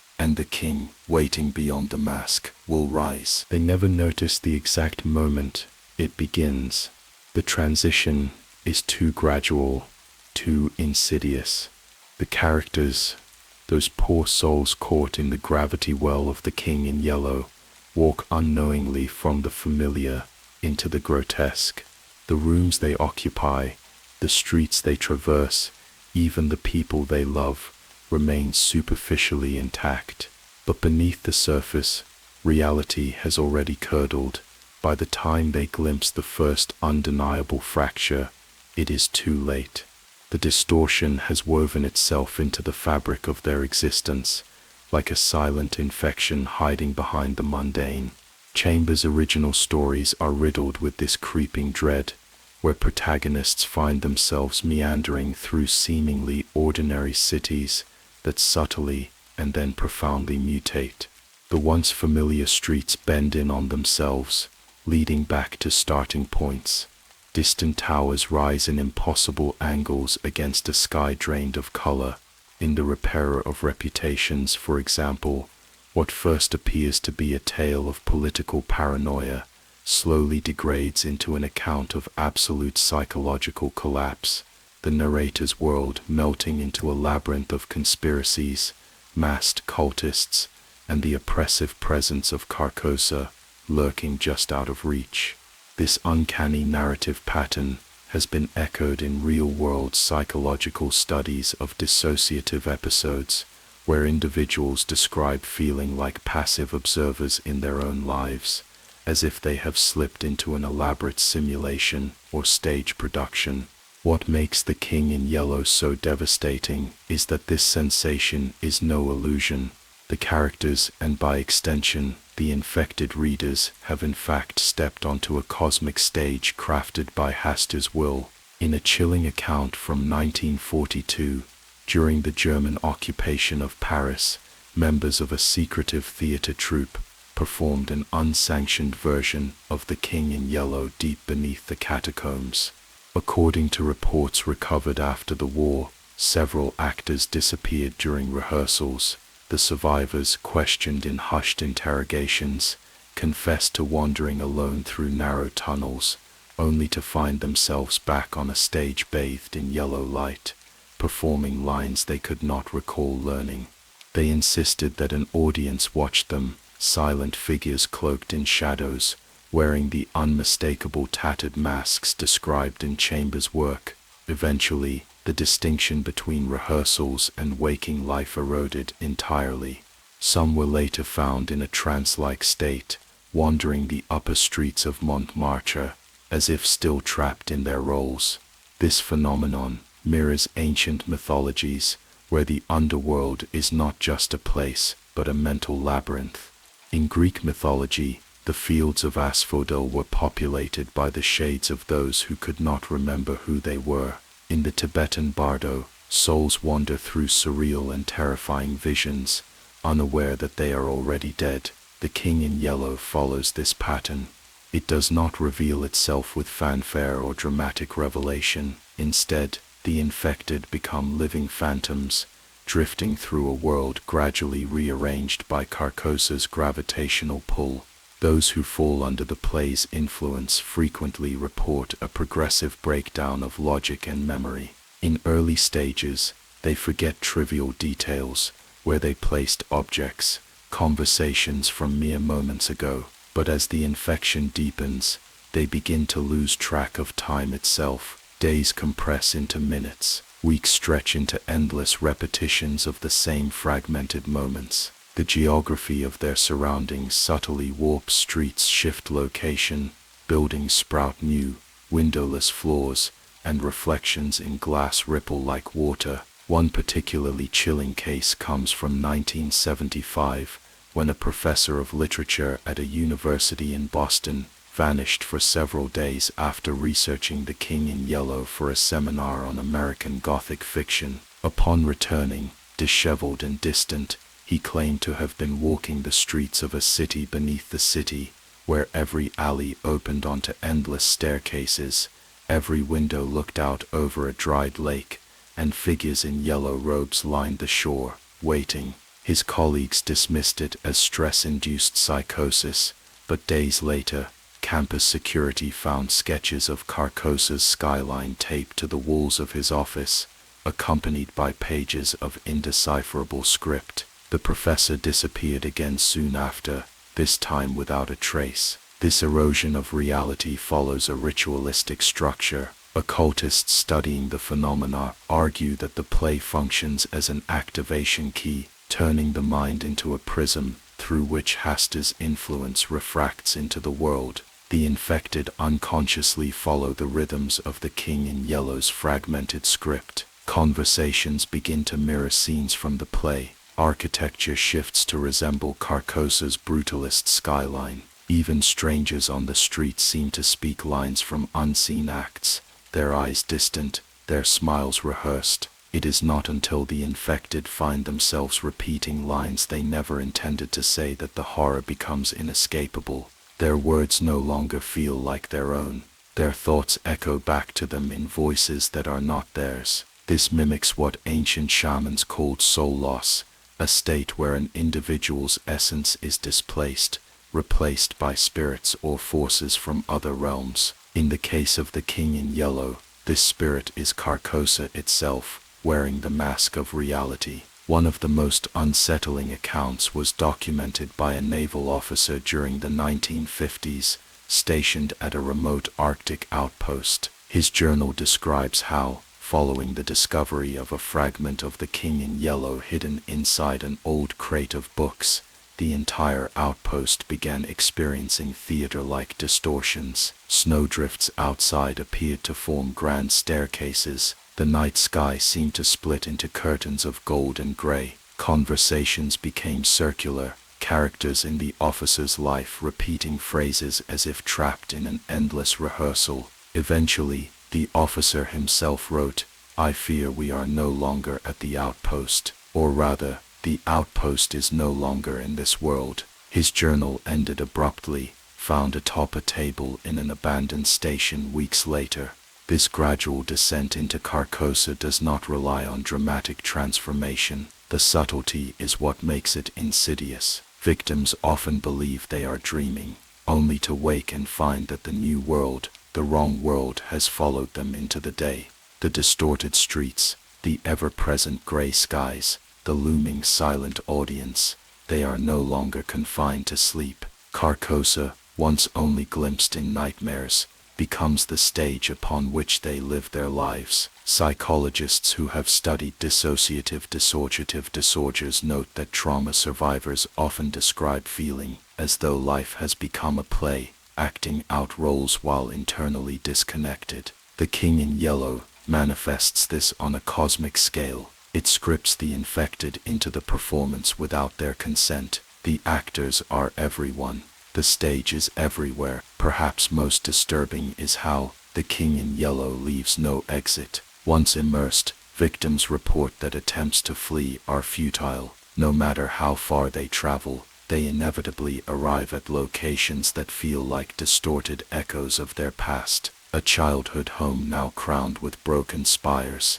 a familiar cafe, but its patrons wear cracked porcelain masks and speak in indecipherable whispers. And when at last the infected realize the truth, that they are no longer merely visitors but permanent residents of this altered world, the final horror sets in. They have become characters in Hastur's endless play. Reality has been overwritten. The audience has already applauded. The curtain never fell. Reality is delicate, more fragile than we care to admit. The King in Yellow does not simply suggest this truth, it makes it unavoidable. To engage with the play is to feel the scaffolding of the world loosen, the seams of existence fraying under the weight of something vast and ancient. Through the cursed lines of this forbidden work, one begins to see what lies beneath the veil, the terrifying possibility that what we call reality is little more than a thin script, hastily written, easily torn apart. In Chambers' stories, the protagonists often walk a razor's edge between the mundane and the cosmic. One moment, they sit in a well-lit apartment. The next, shadows stretch too long across the floor, or cracks form on the walls, revealing vistas of a broken city bathed in sepulchral light. These shifts are rarely heralded with fanfare. Instead, they seep in, suggesting that our world's very stability is a brittle illusion. In The Mask, a seemingly ordinary artist's life devolves into surreal horror as marble statues bleed and the boundaries of life and death dissolve. The suggestion is clear. The rules we rely upon, gravity, time, identity, are as transient as fog when Carcosa takes hold. The unnerving truth is that this fragility has echoes in the real world. Modern physics tells us that the universe operates on principles that defy logic. At the quantum level, particles exist in states of uncertainty. Observation alone alters the outcome of experiments, suggesting that perception shapes reality. It is no coincidence, then, that the King in Yellow exploits this fact. Once one reads its lines, the act of perception itself collapses the barrier between dimensions. Like Schrödinger's cat, the reader becomes both observer and participant, locked in a paradox where reality shifts depending on the angle of their gaze. This idea of reality's inherent instability is present in ancient mysticism as well. In Kabbalah, the concept of the Kolfoth describes hidden realms of chaos lying just behind the manifest world, waiting to erupt. The Buddhists speak of samsara, the endless cycle of illusion that traps sentient beings. But where these traditions offer hope of enlightenment or liberation, the King in Yellow promises only deeper entrapment. Carcosa does not free, it devours. In 1993, a psychiatrist in Buenos Aires recorded the case of a patient who had stumbled upon a partial script of the King in Yellow, inscribed in the margins of an obscure philosophical treatise. Within weeks, the patient began experiencing vivid overlays, moments where her reality would flicker, revealing fragments of Carcosa's decayed grandeur. She described standing in a bustling street market, only to see the buildings dissolve into skeletal towers as a yellow fog rolled in. The people around her became statues frozen mid-conversation, their mouths agape as if trapped between acts. She wrote obsessively in a diary, claiming that every crack in the pavement was a doorway, and that reflections in shop windows revealed the audience watching us from behind the curtain. She disappeared shortly after her release from the clinic, leaving behind a single entry: "The set has changed but the actors remain." These collapses are not limited to individual perception. Entire locales have been linked to thin places, areas where the fabric between worlds weakens. In Celtic folklore, such places, windswept moors, Ancient stone circles or ruined castles are portals to the other world. With the king in yellow, these locations become stages where reality itself becomes pliable. Survivors often describe entering a room and emerging into landscapes that do not belong, streets that defy known geography, or vast empty theaters standing beneath starless skies. In 2007, hikers in the Carpathian Mountains reported stumbling upon what they believed to be a medieval fortress. Yet as they explored its corridors, they noticed the stones shimmered like aged paper. The fortress seemed too symmetrical, as though constructed according to the logic of a stage set, rather than the chaos of real architecture. Whispers echoed from unseen balconies,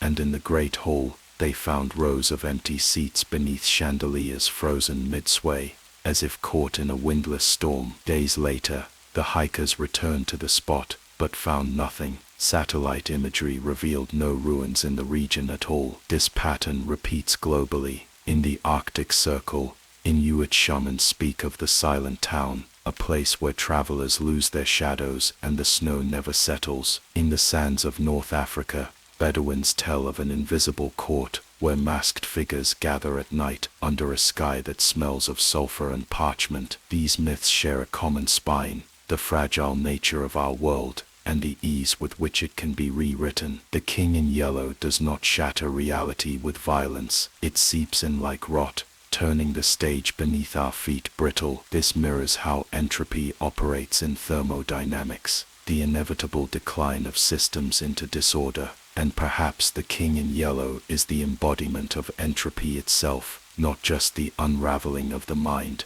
but the dissolution of reality's framework. In experimental literature, some authors have attempted to replicate this effect. Writers like Mark Z. Danielewski in House of Leaves play with typographic disorientation to make readers question the reliability of narrative space itself. But no work, fictional or otherwise, approaches the purity of dread found in Chambers' cursed play. Its lines are scalpel sharp, cutting into perception until even memory loses its solidity. Victims of the King in Yellow often forget foundational truths, their names, their pasts, even the certainty of their own identities. They become shadows of themselves, half-actors trapped in Haster's endless improvisation. What is most unsettling is how this distortion appears to spread. Urban legends from Tokyo to Istanbul recount tales of missing persons who were last seen sketching spirals or quoting lines about the black stars above the lake. Fringe theorists suggest that the King in Yellow is not limited to paper or stage, that the infection rides on frequencies, words spoken, symbols glimpsed, even stories like the one you are hearing now. If reality is fragile, then Carcosa is the weight pressing against it. The masks, the ruined palaces, the strange sunken theaters, they are not dreams but templates. And once someone has engaged with the play,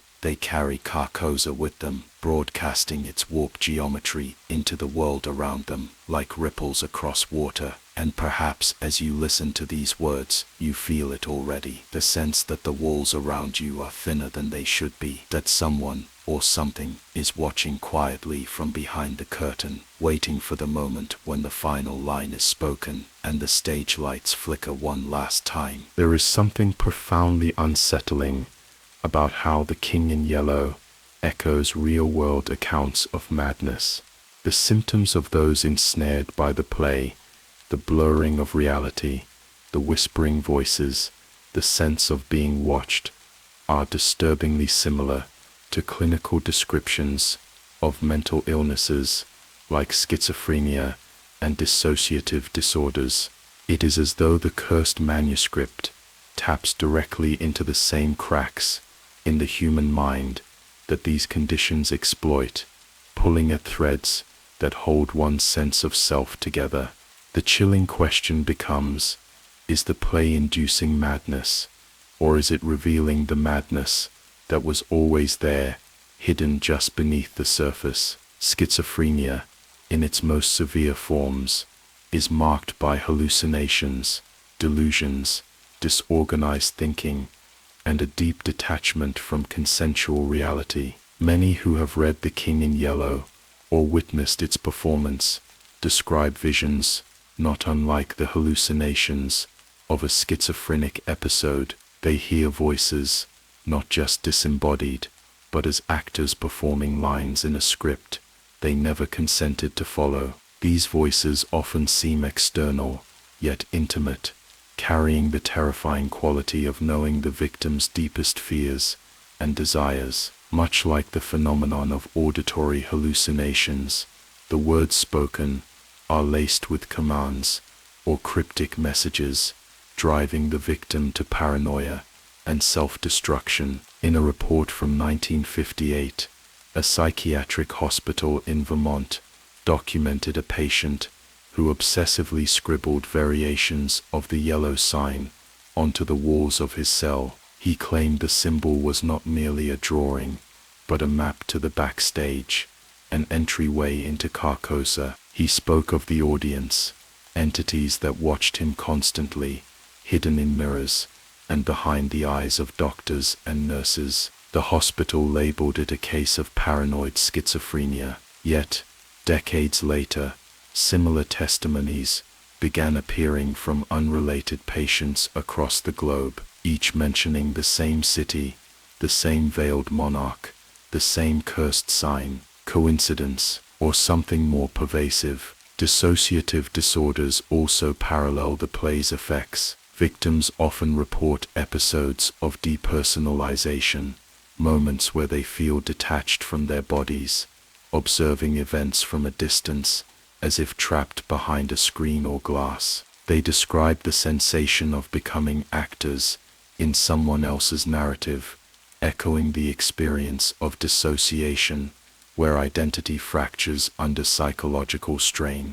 But within the King in Yellow's sphere of influence, this disconnection is accompanied by a creeping realization: they are no longer autonomous. Their actions, their words, their very thoughts feel scripted, guided by an unseen playwright. What is truly disturbing is how often these symptoms progress into full-blown fugue states. In 1971, a well-documented case in London involved an actress who disappeared for 2 weeks, only to be found miles away, performing scenes from an unknown play in the ruins of an abandoned theater.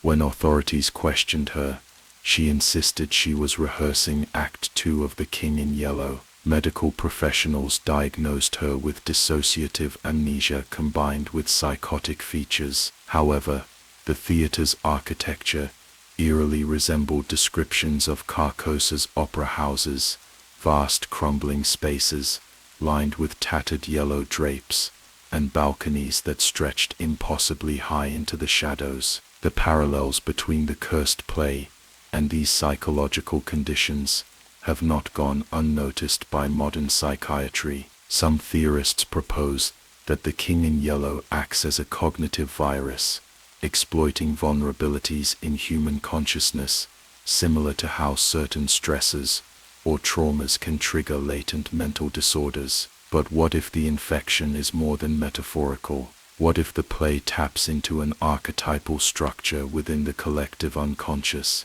the same wellspring from which psychosis draws its symbols and motifs? Carl Jung, the famed Swiss psychiatrist, theorized the existence of universal symbols or archetypes embedded in the collective unconscious of humanity. The mask, the stranger, the dying king.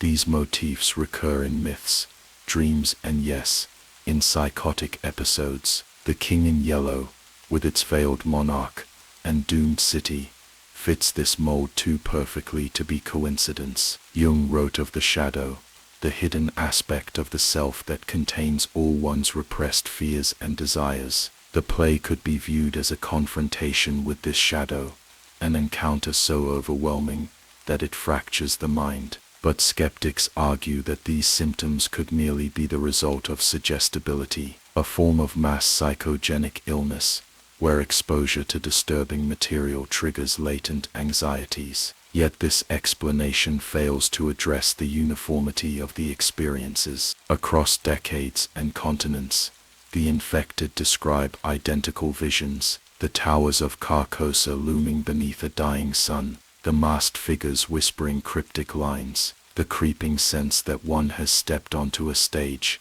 they can no longer exit. There are even more chilling records from within the pages of esoteric history. The 17th century occultist, Athanasius Kircher, known for his work in decoding ancient scripts, wrote of a madness of mirrors that plagued certain hermetic societies. He described symptoms matching modern dissociative psychosis, sudden identity loss, the sensation of being puppeteered, and hallucinations of vast crumbling cities haunted by veiled monarchs. In Marginalia, Kircher scribbled what resembles the yellow sign, centuries before Chambers ever penned his infamous work. Some researchers have dared to suggest that the King in Yellow might be a ritual encoded into fiction, a mimetic construct designed to fracture the conscious mind and open gateways to Carcosa. They point to parallels with ancient mystery cults, where initiates were subjected to overwhelming sensory experiences to induce transcendence or madness. The Eleusinian mysteries of ancient Greece, for instance, relied on a secretive ritual that led participants to experience death and rebirth, though its exact methods remain a mystery to this day. The King in Yellow offers no rebirth. It strips away the comforting illusion of stability, leaving only the raw terror of a world governed by chaos. As victims descend deeper, they often experience dual reality syndrome, perceiving both the mundane world and Carcosa simultaneously. The street corner becomes a stage, the passerby a masked actor, and the sky itself, drained of its color, looms with the twin suns of the Yellow King's dominion. Perhaps the most terrifying aspect is the question left unanswered: are these victims mentally ill, or are they perceiving a hidden layer of existence the rest of us are blind to? Is Carcosa madness, or truth? For those who glimpse it, the answer becomes irrelevant. Their minds unravel regardless, and now, you too have stepped closer to the precipice. As you hear these words, consider how often have you questioned whether the reality around you is complete. How certain are you that the lines you speak, the choices you make, are entirely your own? The audience is watching, the curtain trembles, and Carcosa waits just beyond the veil. To read The King in Yellow is to unseal a door that should never be opened. It is not merely a text, but a cipher, unlocking truths the human mind was never designed to hold. Hidden within its cryptic lines and fractured dialogues lies forbidden knowledge, an awareness so profound and corrosive that it unravels sanity like parchment exposed to flame. The play does not grant wisdom in the traditional sense. Instead, it infects the reader with concepts and revelations that rot the foundation of rational thought, leaving behind only fragments of a person lost between two realities. Across centuries, scholars, occultists, and seekers of hidden truths have pursued forbidden tomes: the Necronomicon, the Book of Thoth, the Voynich manuscript, but none possess the raw, existential malignancy of The King in Yellow.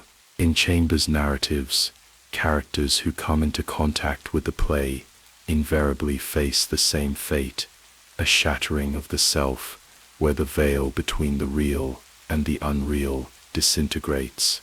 What they learn is not information, but a transformation of perception itself. They begin to see beyond the curtain, to the machinery that grinds behind the illusion of normalcy. Reports from esoteric circles describe this knowledge as an inversion of gnosis, the spiritual enlightenment sought by Gnostic sects, where traditional gnosis leads to transcendence and liberation.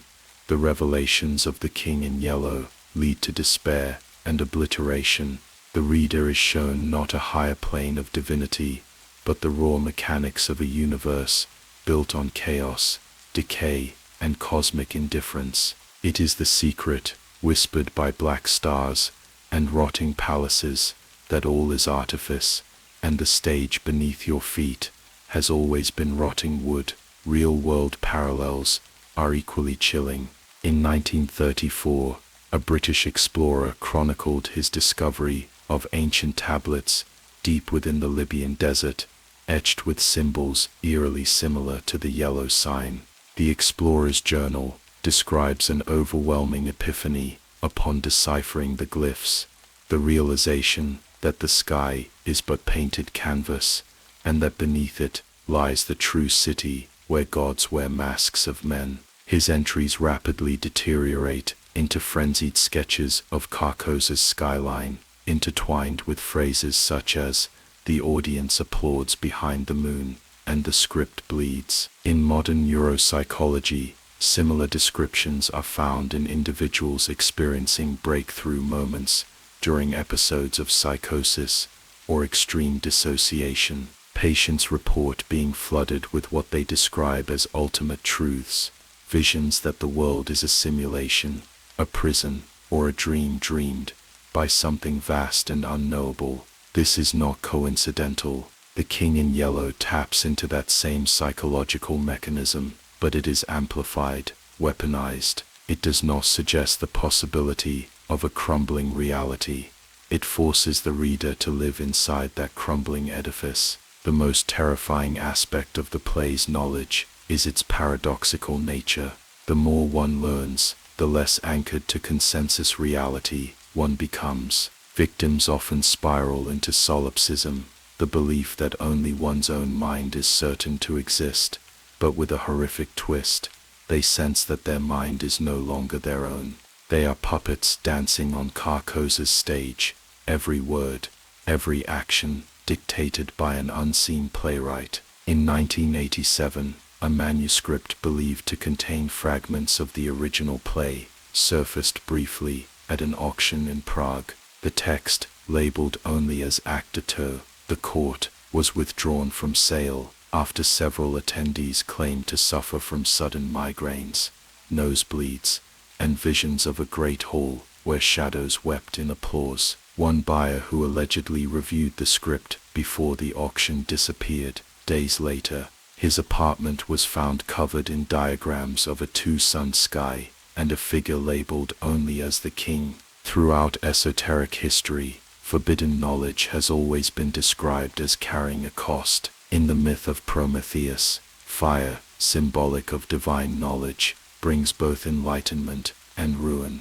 The King in Yellow offers a darker fire. It does not illuminate, but burns away the safe illusions that bind human consciousness to this world. What is left is a dangerous awareness that reality is plastic, moldable, and teetering on the edge of collapse. Occultists warn that the play itself is an inversion of the ancient idea of the word of creation, where divine texts like the Torah or Vedas speak of language shaping life and order.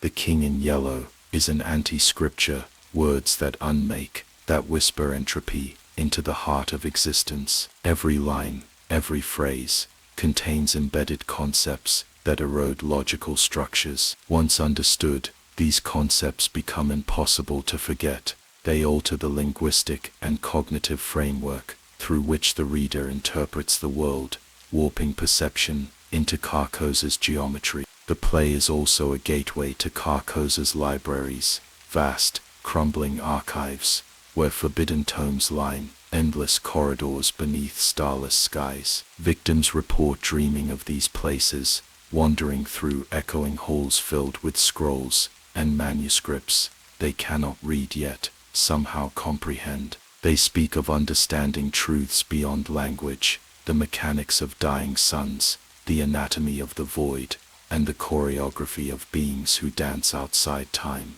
And yet, with this knowledge comes unbearable grief, as if they have glimpsed the raw bones of a universe that does not care. In one particularly haunting case, a linguistics professor from Copenhagen, after an intense study of the King in Yellow's structure, created a lexicon of terms found within the play. Many of these words had no clear etymological root, appearing as gibberish. However, when read aloud in sequence, The professor reported auditory hallucinations of laughter echoing from behind walls. Hours later, she was found catatonic, her notebooks filled with translations of nonsensical phrases, like "the curtain will rise for no man," and "yellow is the color of forgetting." This pattern is consistent across all who engage too deeply with the text. They move from curiosity to obsession to collapse, as though Carcosa rewards the hunger for truth with annihilation. Yet, paradoxically, some embrace this fate. Cults dedicated to the Yellow King have emerged in isolated pockets, their members willingly surrendering to the revelations, believing that madness is the only path to enlightenment in a doomed world. Within the King in Yellow's lines lies the revelation that the universe itself is a stage, but one where the actors cannot see the audience. It is an infinite performance without intermission, where roles are assigned without consent, and exits are illusions. The knowledge contained in the play strips away free will, replacing it with the creeping suspicion that everything, even defiance, is scripted. As you hear this, perhaps you too feel it. The creeping dread, the shifting shadows in the corners of your perception, the faint sound of applause when you close your eyes. The forbidden knowledge of the King in Yellow is a contagion, spreading silently, invisibly, until you are no longer sure if you are reading a story or living it. For once you turn the page, the door is open, and Carcosa is waiting on the other side. Some doors once opened cannot be closed. Some truths once known begin to hollow out the soul. The King in Yellow is not merely a tale of horror, but a testament to a dark philosophy that there exist things so dreadful, so corrosive to the human mind, that to uncover them is to ensure one's own undoing. In the labyrinthine ruins of Carcosa and the cryptic verses of the play, we are confronted with the most terrifying proposition of all, that knowledge itself can be a form of poison. This idea is not new. In ancient Greece, the Oracle of Delphi was both revered and feared, known to dispense cryptic prophecies that could drive kingdoms to ruin. The philosopher Socrates was executed, in part, because his probing questions threatened to unearth dangerous ideas, shaking the foundations of Athenian society. In the myth of Pandora, it was curiosity that unleashed unspeakable horrors into the world. The King in Yellow is the ultimate manifestation of that forbidden curiosity, a siren call that lures the mind into abyssal waters where reason drowns. The play operates as both a literal and symbolic trap. The more one understands, the more the grip of Carcosa tightens, until the simple knowledge of its existence becomes a wound that never heals.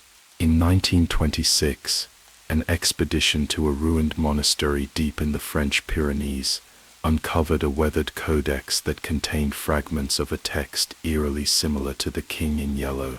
Scholars involved in the translation noted strange occurrences, nights without dreams, sudden phobias of mirrors, and an overwhelming sense of being watched. One translator, in his final journal entry, scrawled the haunting phrase, "The stars are not where we left them."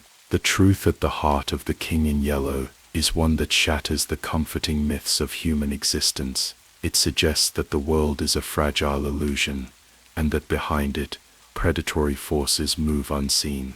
These forces, represented by Hastur and the masked figures, are not chaotic in the traditional sense.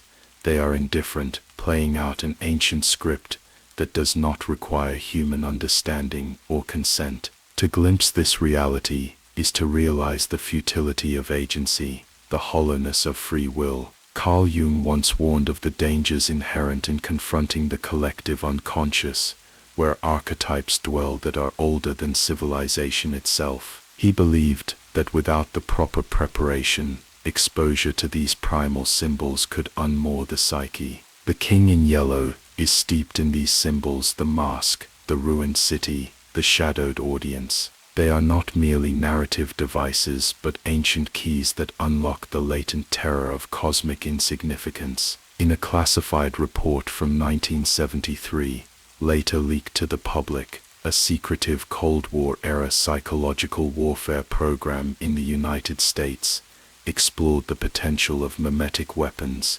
ideas so cognitively destabilizing that they could fracture the enemy's morale or even cause mass psychological breakdown. Among the theoretical models was a direct reference to nonlinear texts with recursive and self-referential structures capable of bypassing the rational mind. Researchers speculated that certain patterns or concepts could trigger existential panic in susceptible individuals. Though this project was officially terminated, whispers suggest that the model was loosely based on the King in Yellow and its rumored effects. There are real-world instances of forbidden knowledge reshaping lives and societies. The discovery of heliocentrism, the decoding of the human genome, the observation of the quantum world all upended prior understandings of reality, often with great resistance and turmoil. But the King in Yellow is different. It reveals not how the universe works, but why it should not be understood at all. It is a narrative designed to erode meaning, to whisper that the truth is not salvation, but oblivion. As victims read deeper into the play, they do not gain enlightenment, they lose themselves. Language collapses, becoming circular and incoherent. Time fractures, the self splinters into roles never auditioned for. In 1982, a journalist investigating a cult devoted to Hastur in New Orleans vanished after attending a clandestine performance of the play. Months later, fragments of her notebook were discovered in an abandoned theater. Among disjointed notes were lines like, "I am the king now, the curtain never closes, and truth feeds on belief." Her body was never found. The King in Yellow's central terror lies in its reminder that some things are unknowable for a reason. Ancient grimoires often contain warnings at the beginning of their pages, cautioning readers that what follows could be fatal to the soul. The Zohar, the foundational text of Jewish mysticism, warns that certain teachings should only be revealed to those prepared to withstand them. In contrast, the King in Yellow mocks this notion. It offers no warnings, only the irresistible pull of forbidden wisdom. Once read, it brands the mind with an irreversible awareness. Carcosa itself is the ultimate forbidden city, existing both as a metaphysical concept and a literal place beyond the stars. It is the graveyard of civilizations, the throne room of entropy. Those who find themselves walking its streets, whether in dreams, visions, or physical reality, are forever changed. They return to the waking world as hollowed vessels, their thoughts polluted with visions of black stars and rotted palaces. Philosophers have debated for centuries whether ignorance can be bliss. In the case of the King in Yellow, it is survival. Yet the paradox remains. The play draws the curious precisely because it is forbidden. Like the forbidden fruit in Eden, it entices with the promise of knowledge, while concealing the fact that knowledge itself is the trap. And so the message is clear. Some truths are better left buried beneath layers of myth, rumor, and fear. To seek them is to risk losing the fragile thread that binds us to this reality. Yet, here you are, listening, wondering, perhaps even drawn to look deeper, to read further. But remember, the King is always watching, the stage is always set, and when you finally understand the play, when the forbidden knowledge sinks its teeth into your thoughts, you may find yourself standing beneath Carcosa's twin suns, applauding a performance you cannot escape. There is something insidious about human nature, an unquenchable thirst to know, to understand, even when every instinct screams to turn away. It is this very curiosity, this compulsion to peel back the veil, that drives those who encounter the King in Yellow ever deeper into the abyss. Despite the terror gnawing at the edges of their sanity, they cannot help themselves. The taste of the forbidden is too intoxicating. Even as their dreams are haunted by pale towers and masked figures, even as whispers echo from behind mirrors and photographs warped with yellow stains, they press on, seeking answers where none should exist. This is the curse of all who come into contact with the play. What begins as fascination becomes obsession. The first act might be unsettling, the second disturbing, but by the time the characters glimpse the ruined skyline of Carcosa, or hear the faint laughter of the king, they are ensnared. Curiosity overrides survival. They no longer question whether they should continue. The compulsion is as ancient as mankind itself, the same impulse that drove Icarus to soar too close to the sun, that compelled early alchemists to transmute base metals, despite the warnings of heresy and madness. In the real world, this pattern is no less present. Take, for example, the mystery cults of ancient Rome and Greece, where initiates would subject themselves to terrifying rites to unveil the secrets of the universe. In Eleusis, initiates fasted and walked blindfolded into the night, seeking revelations hidden in the realm of death and rebirth. What they saw remains unknown, guarded by sacred oaths, but the King in Yellow offers no such covenant. It draws its victims in with glimpses of horror, then dares them to look further. In the winter of 1999, an anthropologist stationed in rural Mongolia uncovered a collection of ritualistic carvings dating back thousands of years. Among them were figures dressed in long robes, their faces obscured by primitive masks. Beneath them, a faded script spoke of the city where the sun stands still. The anthropologist, captivated by the imagery, began experiencing nightmares of masked processions and ruined archways. Yet, rather than leaving the site, he delved deeper, excavating a sealed chamber believed to have been a temple. He was later found wandering a nearby village, speaking in fragments of an unknown language, repeating, "The king has come." There is something primal about this need to know more, even in the face of annihilation. Neurological studies suggest that the human brain is wired to seek patterns, to resolve ambiguity, even if the answers lie beyond the bounds of reason. The King in Yellow exploits this flaw. Its narrative is designed as a puzzle without a solution, a riddle that leads only to further riddles. The characters within Chambers' stories, be they artists, scholars, or aristocrats, find themselves tangled in webs of half-truths, each new revelation leading not to understanding, but to deeper confusion. And yet, they continue. The forbidden knowledge offered by the play is never complete. It is whispered, glimpsed through fractured visions, and echoed in forgotten texts. Carcosa is never fully revealed. Its skyline flickers behind clouds, its shores lapped by a black lake that reflects only ruin. But this incompleteness is precisely what drives obsession. The characters become desperate to finish the performance, to read the final act, to see beyond the curtain that separates them from the king. In 2011, a group of amateur occultists in rural Poland reportedly gathered to reconstruct the King in Yellow from scattered translations and apocryphal texts.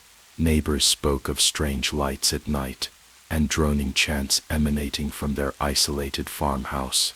Within weeks, several members were missing, and those who remained were found incoherent, sketching the same image repeatedly, a masked figure standing on a crumbling stage beneath two blackened suns. When questioned, they wept and pleaded to be returned to the great audience. Yet none could recall where they had been. This relentless search for hidden meaning mirrors the dangers encountered in modern conspiracy theory culture. The deeper adherents dig, the more fragmented and disorienting the narrative becomes. Yet the promise of an ultimate revelation keeps them ensnared. Psychologists call this the epistemic trap, where the pursuit of knowledge for its own sake eclipses critical thinking and self-preservation. But the King in Yellow operates on an even darker level, bypassing logic entirely. The infected do not just want to know more, they must. In every retelling, whether fiction or reported case, those who press on find themselves standing on the threshold of Carcosa itself. Their world distorts, Scenes replay with minor variations, and reality adopts the properties of theater. A chilling example comes from a declassified Soviet report from the 1960s, detailing a failed psychological experiment involving what was believed to be a lost act of the King in Yellow. Subjects placed in isolation with the text began documenting experiences of recursive days, waking to the same events, conversations and sounds on endless loop. One subject noted, "The sky today is yellow again. I thought it was supposed to be blue." Eventually they described stepping onto a stage beneath darkened rafters, where masked spectators waited silently. No traces of the text were ever recovered. What is most sinister is that this hunger to see more, to understand, ultimately leads to transformation. The deeper one journeys, the less human one becomes. The characters lose themselves in roles they never auditioned for. Their identities are overwritten by Carcosa's script, until they are mere vessels for the king's will. This echoes occult lore surrounding egregores, thought forms that evolve into autonomous entities, feeding on collective belief. Those who seek Carcosa inadvertently become extensions of its consciousness, players in its eternal tragedy. Yet, despite the warnings, despite the madness that follows, the call is irresistible. The King in Yellow seduces with the promise of unveiling life's hidden machinery, of glimpsing the architect behind the crumbling set, and so the characters dive headfirst into the ruin. They scour libraries for lost fragments, decode symbols hidden in mundane graffiti, and follow masked strangers into alleyways that lead not to familiar streets, but to corridors lined with tattered curtains and distant applause. Even now, you might feel the echo of that curiosity. The tension between dread and desire. Would you turn the page, even knowing the price? Would you walk Carcosa's streets, even as reason screams to stop? Because in this play, the actors never truly exit the stage. The curtain only ever rises, and the king is waiting. Chambers masterfully captured a truth that echoes through all of human history, our relentless pursuit of the unknown, even when it leads us to the brink of annihilation. The King in Yellow is not merely a story of cosmic horror, but a reflection of mankind's tragic flaw, the insatiable need to unearth forbidden knowledge, regardless of the price. In every tale, the characters are warned. Sometimes the caution comes as a cryptic line in a diary, a whispered rumor about a cursed script, or a friend's desperate plea to stay away. Yet, inevitably, they turn the page, peer beyond the curtain, or attend the fated performance. Chambers understood that fear is no match for curiosity. The call of the unknown is seductive, a melody that drowns out reason, and so, like moths to flame, they walk willingly into Carcosa. This theme has haunted human history. Explorers sailing off the edge of ancient maps marked with dragons, scientists splitting atoms without knowing if it would ignite the atmosphere, cryptographers deciphering ancient languages only to awaken secrets that should have remained buried. The desire to know outweighs the instinct for survival. It is why characters in The King in Yellow lean ever forward, even as the city's silhouette looms like a mirage just beyond reach. The pursuit of the unknown is laced with dread and wonder. In 1845, Sir John Franklin's doomed Arctic expedition sought the Northwest Passage, only to vanish into ice and legend. Centuries earlier, the Library of Alexandria became a beacon of forbidden texts and knowledge, some of which, according to apocryphal accounts, drove readers to madness. Even today, with the advent of quantum physics, scientists grapple with the unsettling reality that particles exist in superpositions, states of being both real and unreal. It is no stretch to see how The King in Yellow, with its ever-shifting truths and recursive horrors, is a symbolic extension of this same pursuit. Chambers' Carcosa is the perfect mirror to humanity's self-destructive obsession. Its skyline, glimpsed only in fragments, promises revelation, but delivers only ruin. Yet, the characters do not stop. They chase the city's spectral reflection across crumbling landscapes and down infinite corridors, convinced that salvation, or perhaps mastery, lies just one step further. In the story, the repairer of reputations, the protagonist becomes obsessed with a conspiracy that only he can see, unraveling his reality piece by piece. In The Yellow Sign, an artist is drawn to forbidden knowledge, hidden in plain sight. In both cases, it is not external forces dragging them into the abyss, but their own need to know. Throughout the 20th century, psychological studies have explored the paradox of curiosity. Researchers like George Lowenstein noted that curiosity creates a gap in knowledge, a discomfort so potent that it compels individuals to seek closure, even at personal risk. The King in Yellow exploits this gap with masterful cruelty. Its fragmented narrative, unanswered questions, and surreal imagery leave readers with an unbearable void they feel they must fill, regardless of the cost. Historical esoteric traditions also warn of this danger. Alchemists spoke of the red stage, a final transformation that could lead to enlightenment or madness. Gnostic texts describe aeons whose true names and natures were hidden, forbidden to mortals, and yet seekers still quested after these mysteries, believing that the truth would grant them transcendence. The King in Yellow lures with the same promise, but it delivers annihilation instead. In 2004, a cryptic blog surfaced on the dark web, containing fragmented passages, eerily similar to lines from the forbidden play. Users who engaged with the blog began reporting dreams of endless halls and masked strangers. Some vanished from online forums altogether.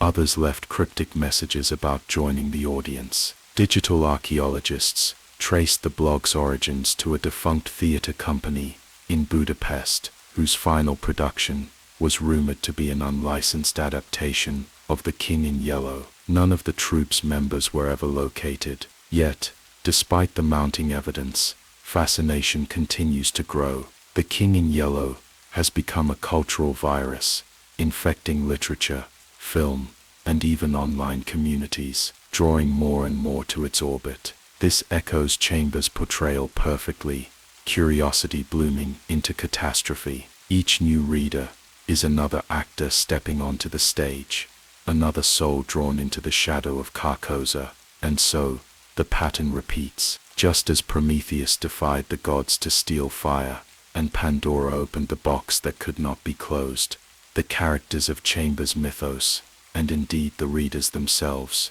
find themselves unable to resist. They press forward, despite the crumbling scenery and whispered warnings, convinced that this time they will reach the heart of the mystery unscathed. But Carcosa does not grant mercy. The king does not offer answers, only the haunting revelation that the search itself is the trap. Some roads do not lead to wisdom, they lead to ruin. Not all discoveries offer clarity or transcendence. Some revelations claw at the seams of the mind until the only thing left is silence and the cold echo of something that should have remained hidden. The King in Yellow is not a mere story or play. It is the embodiment of this truth, a paradoxical artifact that twists the age-old human yearning for knowledge into a descent toward annihilation. Chambers understood that humanity's hunger to understand is not always noble. Sometimes it is the very engine of its own destruction. For millennia, seekers have embarked on perilous journeys, believing that knowledge, no matter how forbidden, would deliver them from darkness. From the mystics who gazed too long into the Zohar's esoteric mysteries, to the explorers who charted oceans filled with monsters, the assumption was simple: to know is to ascend. But the King in Yellow reveals the cruel inversion of this belief. In Carcosa, knowledge is not light, It is a black sun, casting shadows where reason once stood. The characters in Chambers' stories, and those who follow them in the real world, embody this dilemma.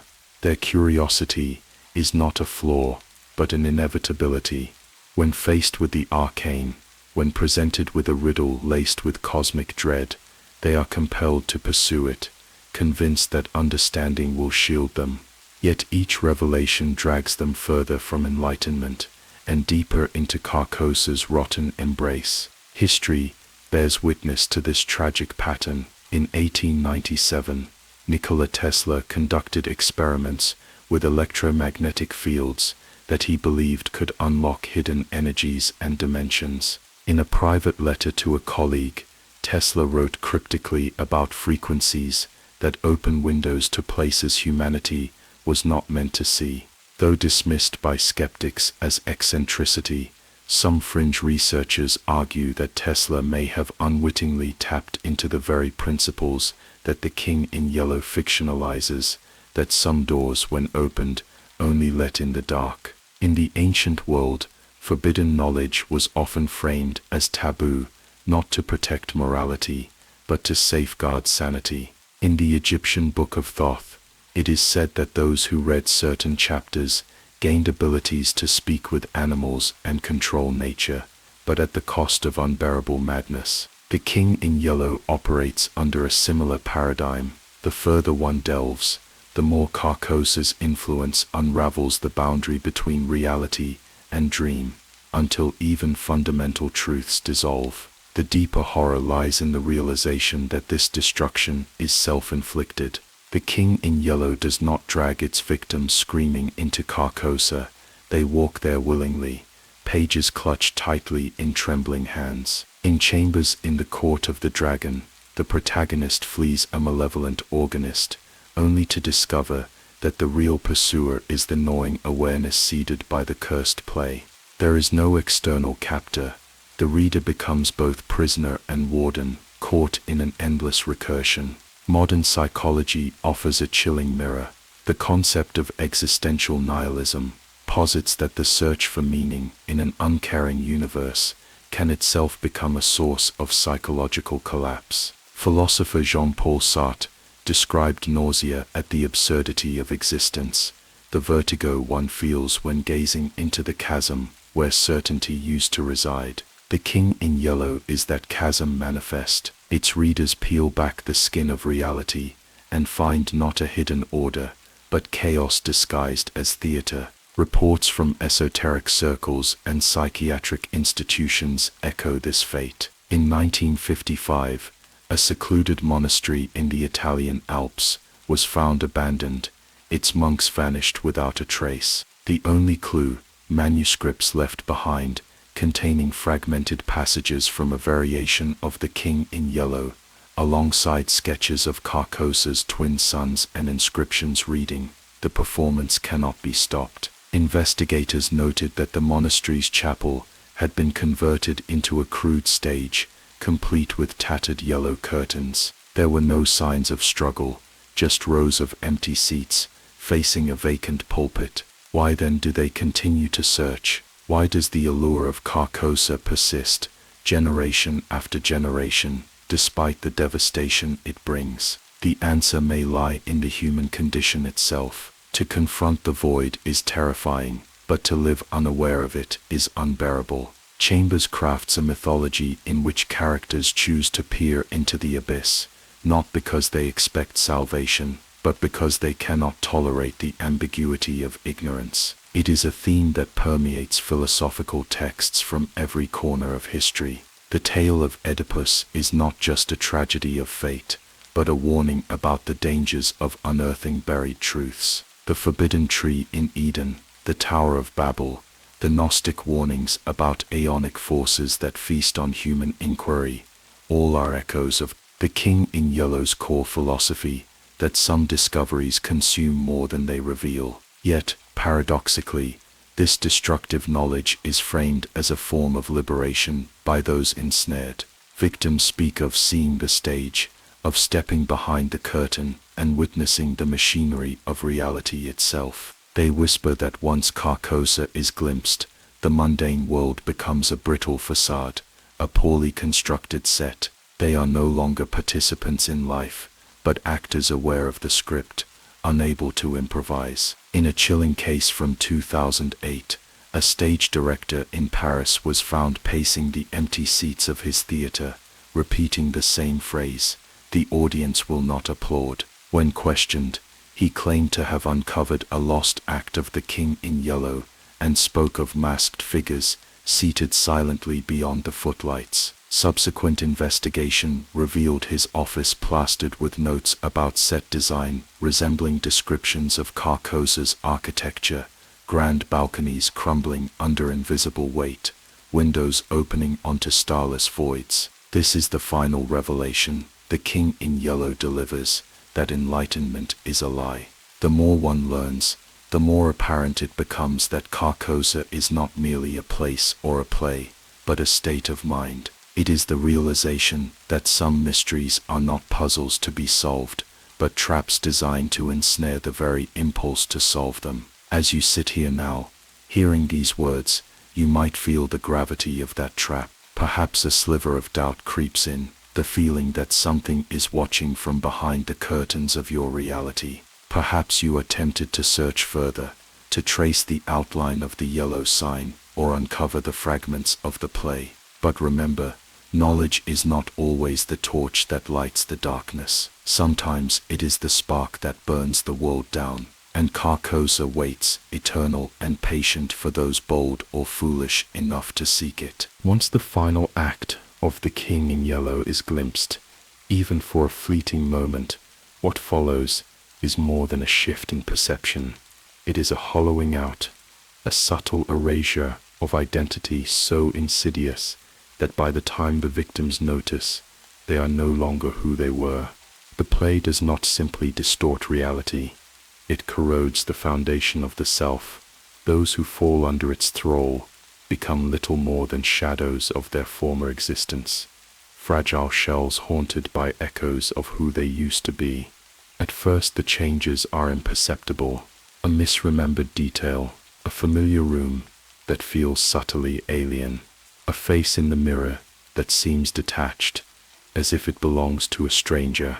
But as the narrative of The King in Yellow wraps its tendrils around the mind, these cracks widen, names lose meaning, personal histories grow murky, and the voices within begin to sound scripted, rehearsed, no longer originating from within, but delivered by some unseen director behind the curtain. This fragmentation of identity parallels real-world psychological phenomena. Dissociative identity disorder, once known as multiple personality disorder, is marked by the fracturing of a singular self into distinct identities. While modern science attributes this to extreme trauma or stress, the characters entwined with The King in Yellow experience a metaphysical rupture. They do not split into other selves. They become actors in a play that devours them. Their sense of individuality melts away, leaving only a puppet reciting lines written in Carcosa's ink. In the early 20th century, there were scattered accounts from psychiatric institutions in Europe describing patients who exhibited bizarre behavior after exposure to certain avant-garde performances believed to incorporate themes from The King in Yellow. One patient at Sainte Anne Hospital in Paris scribbled endlessly on the walls of his room, "I am not me, I am the king, I am the stage." When confronted by physicians, he reportedly referred to himself in the third person, claiming, "He left, and now I wear the mask." The symbolism of the mask is central to this dissolution of identity. Within the law, The King in Yellow and his court are almost always depicted as masked beings. In rituals across history, masks were used to invoke spirits, to channel deities, or to detach from the human self. The Dionysian mysteries of ancient Greece saw initiates donning masks to lose their identities and become vessels of primal chaos. The King in Yellow takes this concept to its most horrifying extreme. Those who stare too long at the play, or walk too far into Carcosa, do not wear masks, they become them. The personality is subsumed, and what remains is a performer without authorship. Reports from occult circles suggest that prolonged exposure to the King in Yellow's text or performances induces what they term ontological erosion. This is not mere madness. It is the collapse of the ontological boundary between subject and object, self and other. Victims begin to describe themselves in ways that fracture grammatical structure. E is he or we is I. Their language mirrors their inner state, a mind fractured beyond repair. In Chambers' story, The Yellow Sign, the protagonist's descent is gradual but unmistakable. The painter loses touch with his identity, drawn to an ominous churchyard, and haunted by the relentless presence of a grotesque watchman. The protagonist becomes more of a reflection of Carcosa's will than an independent actor. His sense of self is overwritten by the script unfolding around him, a fate mirrored in countless others who dare to engage with the play. In 1977, a New York-based experimental theater group attempted a radical performance loosely inspired by The King in Yellow. Audience members later described how, midway through the show, actors began referring to themselves by the wrong names, speaking in tongues, or delivering monologues,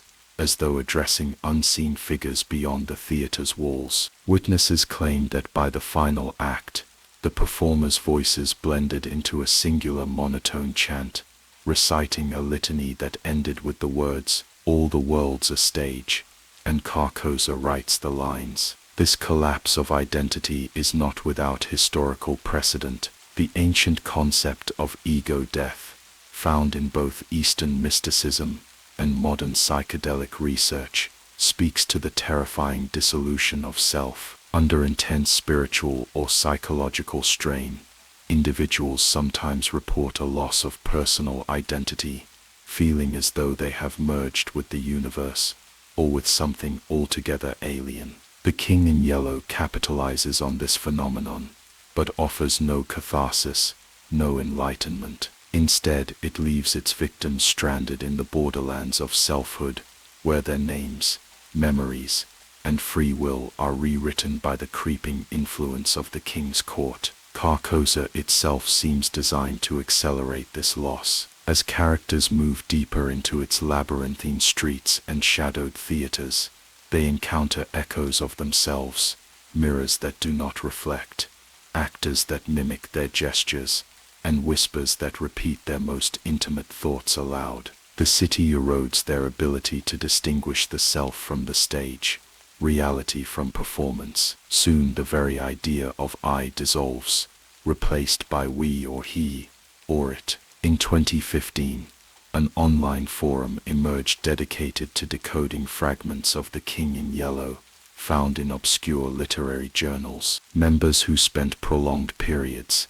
immersed in the material began exhibiting bizarre behaviors, such as referring to each other by character names from Chambers' stories, or ending every post with the phrase, "The curtain is always rising." Some users disappeared from the platform altogether, while others insisted that they had been summoned. There are ancient beliefs that resonate disturbingly with this pattern. In certain Gnostic sects, it was taught that the material world is a flawed creation, a stage designed by the demiurge to trap souls. The King in Yellow echoes this notion but suggests that the stage is not merely a trap, but a living, consuming entity. The self is merely one act in an infinite performance, and Carcosa is the theater where all identities are stripped away until only the mask remains. As you listen now, ask yourself, how firm is your grasp on the I that listens? How many of your words, your actions, are truly your own? And how many are scripted by forces unseen, waiting patiently behind the curtain? The king watches, the curtain rises, and the mask is already in your hands. The final boundary has dissolved. Those who delve too deeply into The King in Yellow find themselves stripped of more than just their understanding of reality. They lose themselves entirely. The erosion is not sudden, but insidious, a slow drip of something dark and ancient into the reservoir of the self, until the waters are irreversibly tainted. Names are forgotten. Faces become masks. Memories unravel into scattered fragments of a life that no longer seems real. The individual ceases to exist, replaced by a hollow vessel reciting lines written by unseen hands. Within the shifting streets of Carcosa, identity is nothing more than a prop, an echo of what once was. The characters, once certain of their place in the world, now wander aimlessly, trapped in a city where the skyline changes with every glance and familiar landmarks melt into foreign nightmares. When they attempt to speak their names, only silence answers. When they gaze into reflective surfaces, they are greeted by the vacant stares of strangers wearing their features like ill-fitting masks. This total loss of self mirrors historical cases of identity disturbances documented in psychiatry. Depersonalization disorder, for instance, causes sufferers to feel detached from their own bodies, as if observing themselves from afar. Yet the horrors wrought by the King in Yellow go far beyond any known clinical phenomenon. In Carcosa, the disintegration is metaphysical. The characters do not merely feel disconnected, they are rewritten. In 1909, a team of French occultists chronicled a séance in which one participant, after channeling what they believed to be the spirit of an actor who had once performed in a lost production of The King in Yellow, fell into a trance that lasted several days. When the subject awoke, they spoke only in archaic dialects, insisted they were a courtier in the masked palace, and could no longer recall their real name or history. The account ended with a chilling note: he refused to remove the mask. Throughout Chambers' tales, we see this pattern. In the mask, the sculptor Boris becomes entangled in a mysterious solution that petrifies living beings into statues, paralleling the concept of transformation into something other, something inhuman. In The Yellow Sign, the painter grows increasingly obsessed, unable to distinguish his waking life from the creeping influence of the play. By the time he realizes the truth, his mind is no longer his own. The motif of masks as symbols of identity lost dates back centuries. The Roman god Janus, with his two faces, symbolized duality and hidden truths. In Venice's carnival, masks served both to conceal and to liberate, freeing wearers from societal roles. But in Carcosa, the mask is no instrument of freedom. It is a prison, a final erasure of selfhood. Those who don the mask do not hide behind it. They vanish beneath it. Scientific studies into cognitive dissonance and neuroplasticity reveal that prolonged exposure to conflicting realities can fundamentally alter a person's cognitive structures. This resonates with how The King in Yellow operates. Its recursive narratives and paradoxical architecture force the mind into a state of permanent fracture. Victims no longer know what is real, or what part of them remains untouched by the infection. Their personalities blur and dissolve into the collective consciousness of Carcosa's players. In 1986, an underground theater group in Vienna staged a heavily redacted adaptation of The King in Yellow. Audience members later reported a strange detachment from their own thoughts and actions for weeks after the performance. Some described finding themselves performing mundane routines as though under duress, like puppets following invisible strings. A few spoke of dreams, in which they stood motionless before an audience of masked figures, their own faces hidden behind yellow veils. Several members of the troupe disappeared after the final show, their last known writings speaking of returning to the king's court.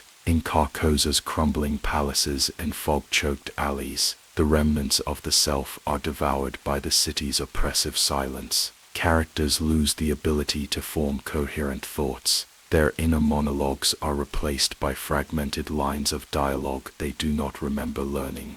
They forget the faces of loved ones, They fail to recognize the sound of their own voice. Some stumble upon versions of themselves, doppelgangers performing their former lives like automatons in a derelict theater, while the true self wanders unseen in the wings. Esoteric traditions describe similar fates. In the ancient Greek mystery cults, the concept of kenosis, or self-emptying, was a spiritual path toward union with the divine. But the King in Yellow offers no such transcendence. Instead, kenosis becomes obliteration. Carcosa's victims are hollowed out until only the performance remains. As Carcosa consumes the last shreds of identity, those ensnared begin to merge with the city itself. Their features fade, replaced by the waxy pallor of the masked court. Their voices dissolve into the echoing chorus that eternally reverberates through Carcosa's blackened halls.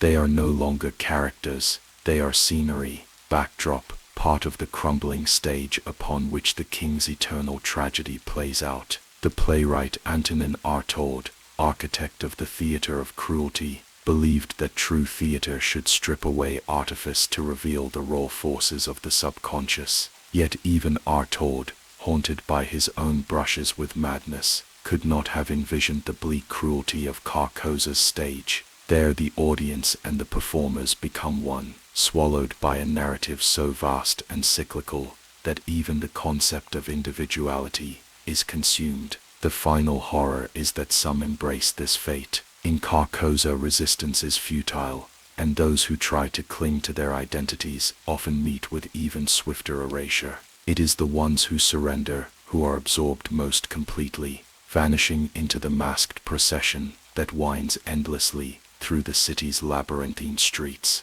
beneath a sky where two dying suns hang motionless. Perhaps you felt it too, the gentle tug at the edge of your thoughts, the faint pull toward the stage. Perhaps you've wondered if your reflection is truly your own, or if a mask waits behind your eyes, patient and silent. The king watches, the play continues, and you too may already be part of the audience. The collapse of identity is perhaps the most insidious and terrifying effect of the King in Yellow. While madness can be resisted, while fear can be confronted, what defense exists when the very concept of self is hollowed out, leaving behind nothing but a puppet on a stage without a script of its own? The tragedy is not in death or even in terror, but in the slow creeping obliteration of the individual, the disintegration of the I into the indifferent fabric of Carcosa.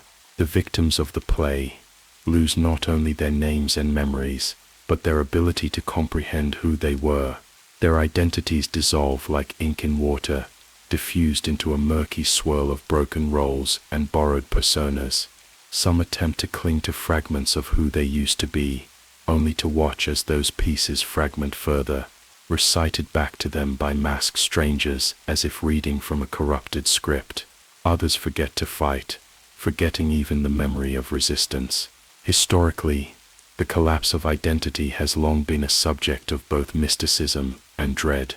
In certain shamanistic rituals, the shaman undergoes a symbolic death and rebirth, shedding the ego to connect with the divine or the collective unconscious. But the King in Yellow offers no rebirth, only the death, a final dissolution into the anonymous procession that haunts Carcosa's endless corridors. In the 1940s, British intelligence reports contained scattered references to a series of coded transmissions that seemed nonsensical at first glance, but bore eerie similarities to lines from the forbidden play. Cryptographers deciphering these codes began reporting profound disassociation, claiming to feel as though they were watching themselves from outside their bodies and forgetting their own names mid-sentence. Some were quietly reassigned, others disappeared into classified psychiatric wards, their files still sealed. In Chambers' own tales, this collapse is hinted at in subtle but devastating ways. In The Repairer of Reputations, the protagonist's descent into madness is marked by his growing alienation from the world and himself. His confidence in his identity erodes until even the reader cannot be sure whether the events described are delusion or revelation. Chambers does not provide answers. The ambiguity is the point. In Carcosa, Certainty is a relic of a world that no longer applies. Philosophers have long warned of the dangers in peeling back the layers of self. Friedrich Nietzsche's aphorism, "If you gaze long into the abyss also gazes into you," takes on a literal resonance in the shadow of the King in Yellow.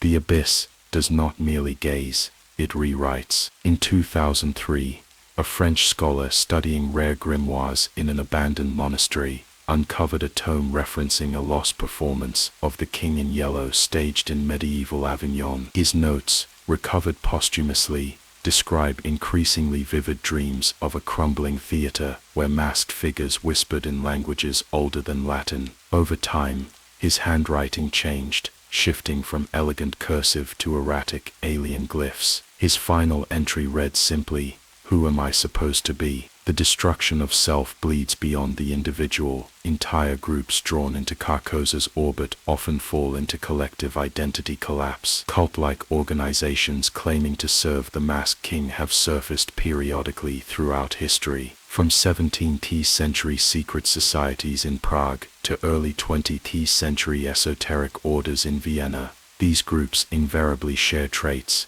Members lose their personal names, refer to each other as roles in a play, and describe life as a rehearsal for the final act. Their rituals mirror those of doomed characters within Chambers' universe, reenacting the endless performance beneath Carcosa's black suns. The phenomenon also eerily parallels real-world psychological events like foliado, shared psychosis, where multiple people adopt the same delusional beliefs, feeding off one another's dissent. In Carcosa's court, individuality dissolves into a hive mind of masked figures who move and speak in unsettling synchrony, as though governed by a singular, alien will. But perhaps the most haunting aspect is how victims begin to perceive reality itself as a theater. Buildings are no longer spaces, they are sets. Conversations are no longer organic, they are lines, rehearsed and recycled. Every flickering light and creaking floorboard feels like a cue, as though the invisible audience of Carcosa watches from behind the velvet curtain of the mundane world. In 2017, a psychological study at a university in Tokyo explored the effects of recursive narrative structures on identity perception. Volunteers exposed to short loops of self-referential stories, inspired in part by themes from The King in Yellow, began reporting disquieting experiences. Some felt they were characters in someone else's dream. Others stated they could no longer distinguish their inner thoughts from dialogue in the stories. One participant claimed, "I don't think I'm real anymore. I think I'm a line from a book." It is this final horror, the obliteration of self-awareness, that renders The King in Yellow a tragedy beyond simple madness. Victims do not scream as they are consumed. They smile, bow, and recite their lines. They lose the ability to recognize the horror unfolding within themselves. The stage lights blind them to the shadows creeping ever closer. By the time the king's court surrounds them, by the time the masked figures whisper forgotten truths into their ears, it is already too late. The curtain has risen, the audience waits, and the actors have no choice but to perform. Some say that even now, Carcosa is growing, its labyrinthine streets threading unseen through forgotten theaters, derelict churches, and shuttered stages. They whisper that every performance of The King in Yellow opens new doors, drawing more players into the procession. Perhaps you have heard it too, the distant applause, the faint rustle of curtains behind the walls. Perhaps you have felt the pull toward the stage, the sense that you are reading lines you did not write, in a play that began long before you were born. They wander now, endlessly, caught in a cycle that neither begins nor ends. Those who succumb to The King in Yellow become ensnared in a loop of madness from which there is no escape.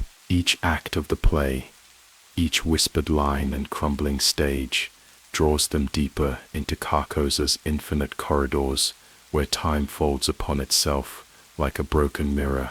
There is no dawn, no dusk, only the eternal twilight beneath a sky smeared with two black suns that never move. At first, the victims believe they can retrace their steps. They attempt to flee Carcosa's twisting alleys, to leave the ruined theaters, where laughter echoes from unseen mouths. But the city reshapes itself. Streets they thought they recognized lead them back to the masked court. Doors open into the same room they just exited. The characters become trapped in recursive nightmares, reliving distorted versions of their own unraveling.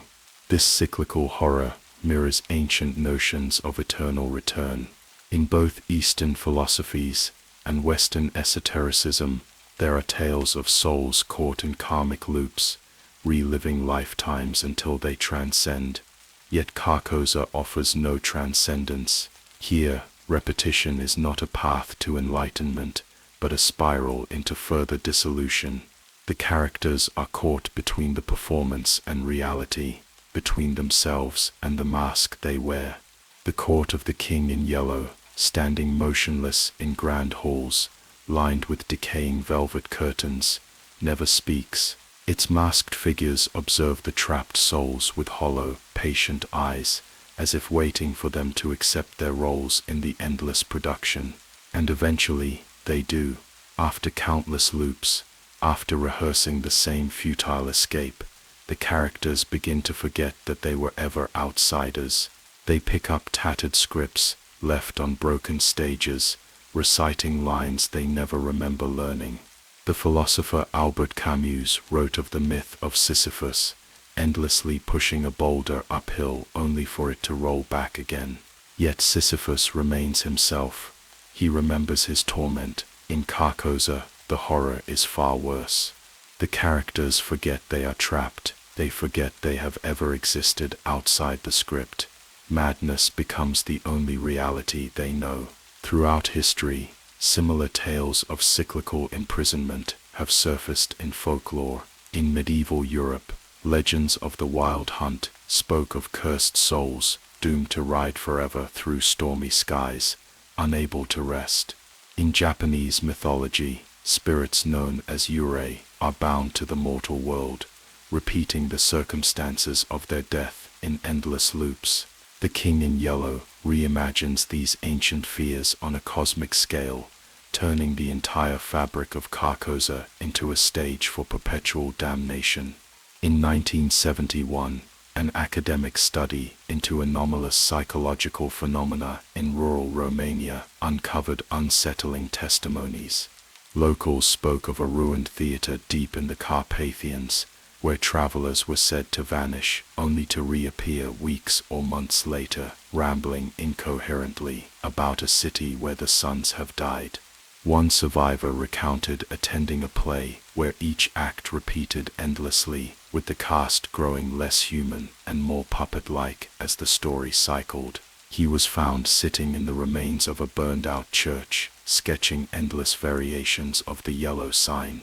The structure of Carcosa itself reinforces this repetition. The city is alive, a maze designed to lead its victims back to their point of origin while convincing them they have traveled far. Familiar streets double back upon themselves, towers tilt and bend, and the ruined palaces always loom on the horizon, but are never reached. Those who attempt to chart Carcosa find that their maps twist and shift while they are being drawn, lines curving into spirals that never resolve. There are parallels in real-world phenomena, such as labyrinthine architectures and dreams, often associated with feelings of entrapment and looping thoughts. Psychologists have documented patients experiencing such dream states in cases of severe trauma or psychosis, where the dreamer endlessly revisits the same locations or scenarios. The King in Yellow externalizes this phenomenon, imprisoning its characters in a waking nightmare where they cannot discern dream from waking life. In Chambers' stories, the protagonists are often shown returning again and again to Carcosa's landmarks, the Lake of Hali, the crumbling towers, the masked audiences, unable to comprehend that they are reliving the same experience. In The Yellow Sign, the painter's descent into madness feels cyclical, his dread building with each return to the same haunting visions, only to spiral further each time. The horror is amplified by the realization that the characters have no memory of how long they've been trapped. In 1994, a declassified military report detailed the case of a soldier stationed at a remote radar outpost in Greenland who was found pacing a circle in the snow, muttering. The scene changes, but the lines remain. His journal, recovered from an abandoned barracks, included sketches of theaters buried beneath ice, where masked figures performed to empty houses. The margins of every page bore the scrawled phrase, "It always begins again." The most unsettling aspect is the subtle alteration of reality itself.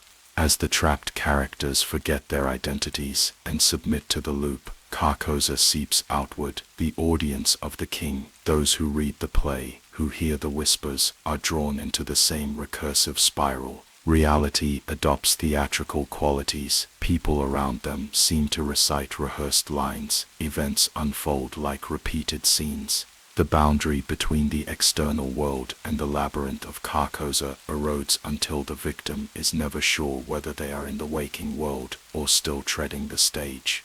There is a chilling hypothesis among fringe theorists and occultists that Carcosa is not merely a city, but a metaphysical construct designed to propagate itself through repetition. Every reading of The King in Yellow, every performance, intentional or accidental, opens another thread of the cycle. Each act perpetuates the city's expansion, weaving its narrative into the minds of its victims, who become unconscious performers in the grand, endless tragedy. This recursive structure is echoed in cosmic horror across literature. Writers like Lovecraft spoke of non-Euclidean geometries and time loops beyond human comprehension. Yet where Lovecraft's terrors are external, The King in Yellow turns the horror inward. It is not the monstrous that traps the characters, but the erasure of their will and memory, binding them to endless repetition. The actors become scenery, the scenery becomes the city, and the city, timeless and hungry, waits for its next performer. Perhaps you have felt it too, the faint impression that certain days, certain conversations replay as if rehearsed. Perhaps you've noticed a flicker behind the eyes of strangers, as though they await their cue.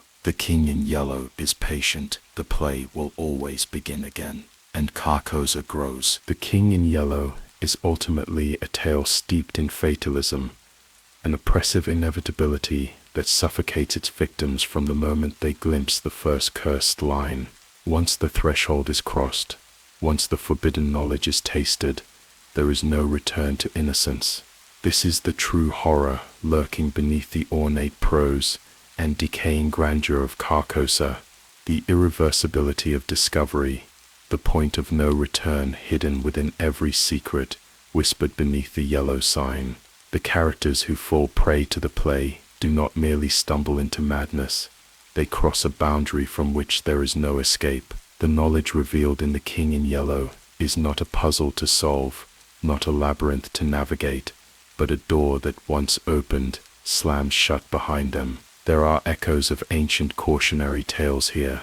The myth of Orpheus warns of looking back. The Gnostic heresies speak of veils torn too early, of mysteries revealed to unready minds.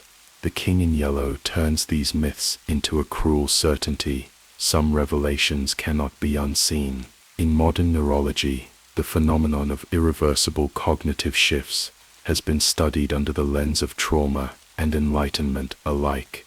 Psychedelic research into substances like psilocybin and DMT has shown that certain experiences permanently alter the neural pathways of the brain. But where such transformations sometimes lead to personal growth, The King in Yellow perverts this process. Its victims are rewired for despair, locked into a new perception of reality where every moment, every heartbeat, carries the weight of Carcosa's suffocating presence. Historical accounts mirror this horror. During the Renaissance, esoteric scholars spoke of the ars notoria, a grimoire said to grant divine knowledge, but only at the risk of insanity. The King in Yellow, in Chambers' grim mythology, is its malevolent cousin. The truths it imparts are not sacred.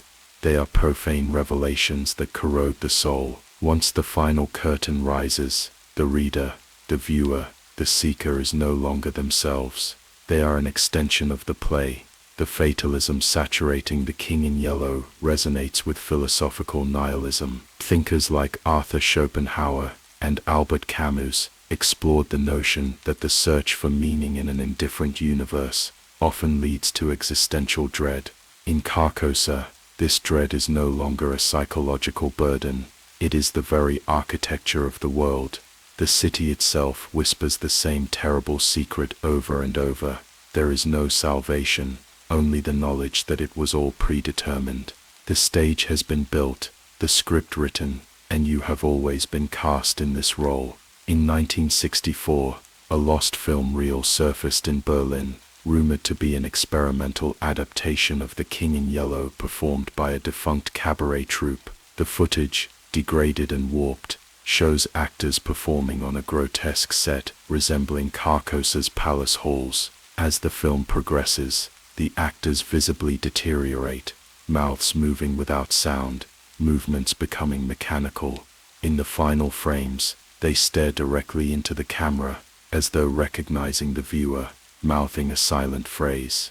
The play began long before us. To this day, no definitive explanation exists, and those who viewed the reel reported vivid nightmares of watching themselves perform in an identical scene. Chambers does not allow his readers to forget that from the moment a character encounters the play, their fate is sealed. In The Yellow Sign, the artist cannot escape the influence of the decrepit watchman or the persistent allure of the forbidden book. No matter what choices he makes, each step only brings him closer to Carcosa's dismal embrace. The message is clear. The king's will is inexorable. Even the structure of the stories reflects this inescapable doom. Chambers' narrative loops back upon itself, characters doomed to make the same mistakes as their predecessors, trapped within the same decaying dreamscapes. The fatalistic undertone infects the very syntax, a literary Ouroboros devouring its own tale.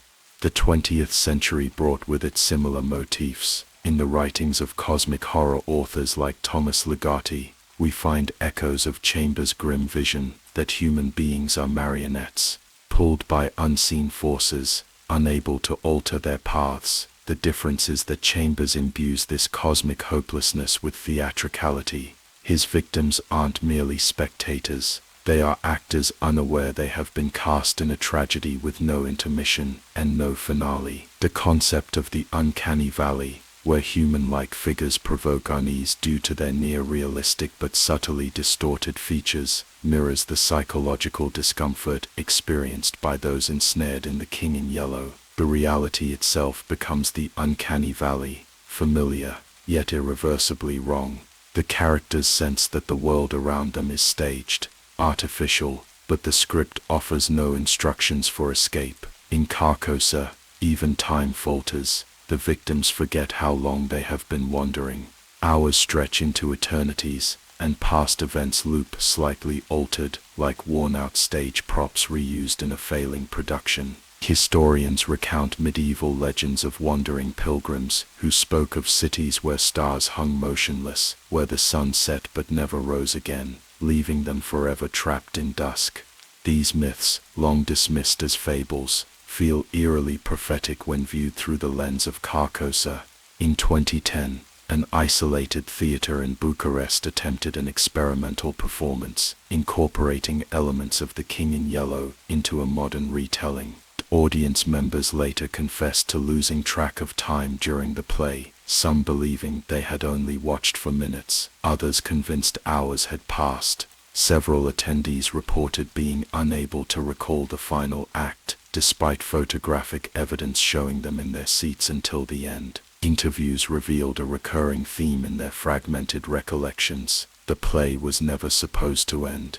The inevitability of the trap, the inability to undo the first step, is the core terror of Chambers' masterpiece. The curtain rises, the lines are recited, and the spiral into oblivion is set in motion. The King's Court, ever silent, watches on.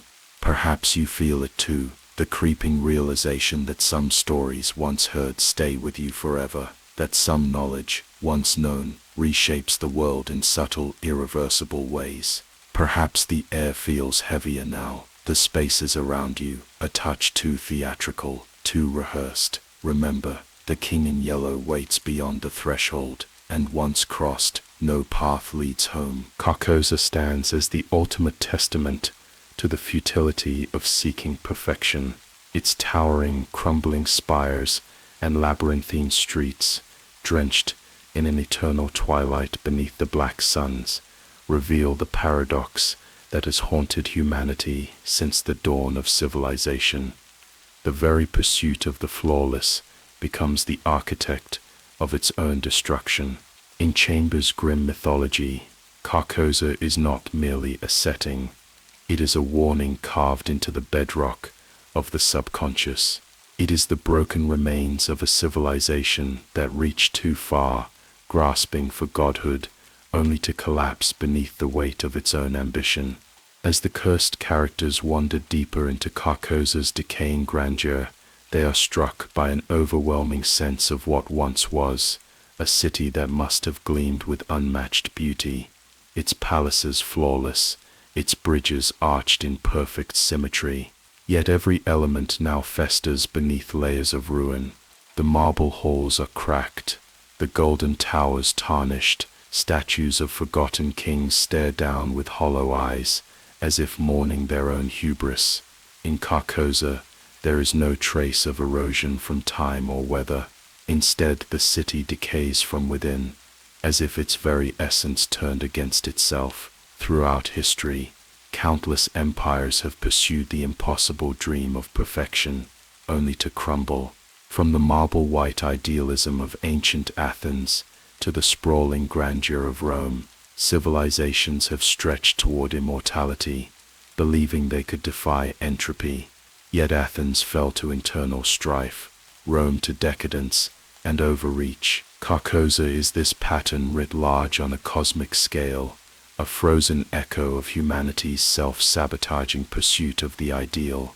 In 1922, during an archaeological dig in the ruins of a Sumerian temple near Uruk, researchers uncovered clay tablets depicting an unnamed city described as the mirror of heaven, broken by the gods. Among the carvings were jewel suns hanging over a ruined metropolis, eerily similar to Chambers' description of Carcosa. The tablets were quietly archived, their inscriptions dismissed by mainstream academia. But within esoteric circles they are whispered to be an ancient account of Carcosa's influence, bleeding into human consciousness long before Chambers gave it a name. Perfection itself is a concept that demands sacrifice. Philosophers from Plato to Nietzsche grappled with this tension. Plato's theory of forms proposed that perfection exists only in the realm of ideas. Any attempt to realize it in the material world must inevitably fall short. Nietzsche warned of the destructive nature of idealism, that the pursuit of an unattainable ideal often leads societies and individuals into madness or ruin. Carcosa embodies this philosophical truth. It is a city that reached beyond the boundaries of reality to create the perfect stage, the flawless court, the eternal performance, but it could not sustain the weight of its own ambition. Chambers' characters mirror this tragic flaw. The seekers within his tales, artists, scholars, and nobles, are driven by the urge to grasp the ineffable, to create or discover something beyond human limits. The painter in the yellow sign seeks the perfect muse and masterpiece. The nobleman in the mask seeks immortality through art. But all are consumed by Carcosa's rot, their pursuits twisting into obsessions that leave them hollow, trapped in a city where beauty has become grotesque. In 1978, an abandoned theater in Palermo was discovered sealed beneath a collapsed chapel. Inside, investigators found rows of ornate, dust-covered masks, each resting on velvet chairs facing a shattered stage. Scrawled across the back wall was a single phrase in Latin: "Perfection is the wound that never heals." Among the ruins were sketches of Carcosa's skyline and crude maps that led nowhere. To this day, no records exist of the theater's performances, nor the identities of its creators. Even in the world of natural science, parallels emerge. Evolutionary biology teaches that no organism achieves true perfection. Every adaptation, every refinement, comes with trade-offs. Wings too large may hinder speed. Intelligence invites existential despair. Carcosa's inhabitants, now faceless actors in the king's court, are the final iteration of this tragic law. Their pursuit of flawless form and eternal artistry has left them stripped of humanity, puppets moving through crumbling palaces with mechanical grace. Within the city, symmetry is maddening.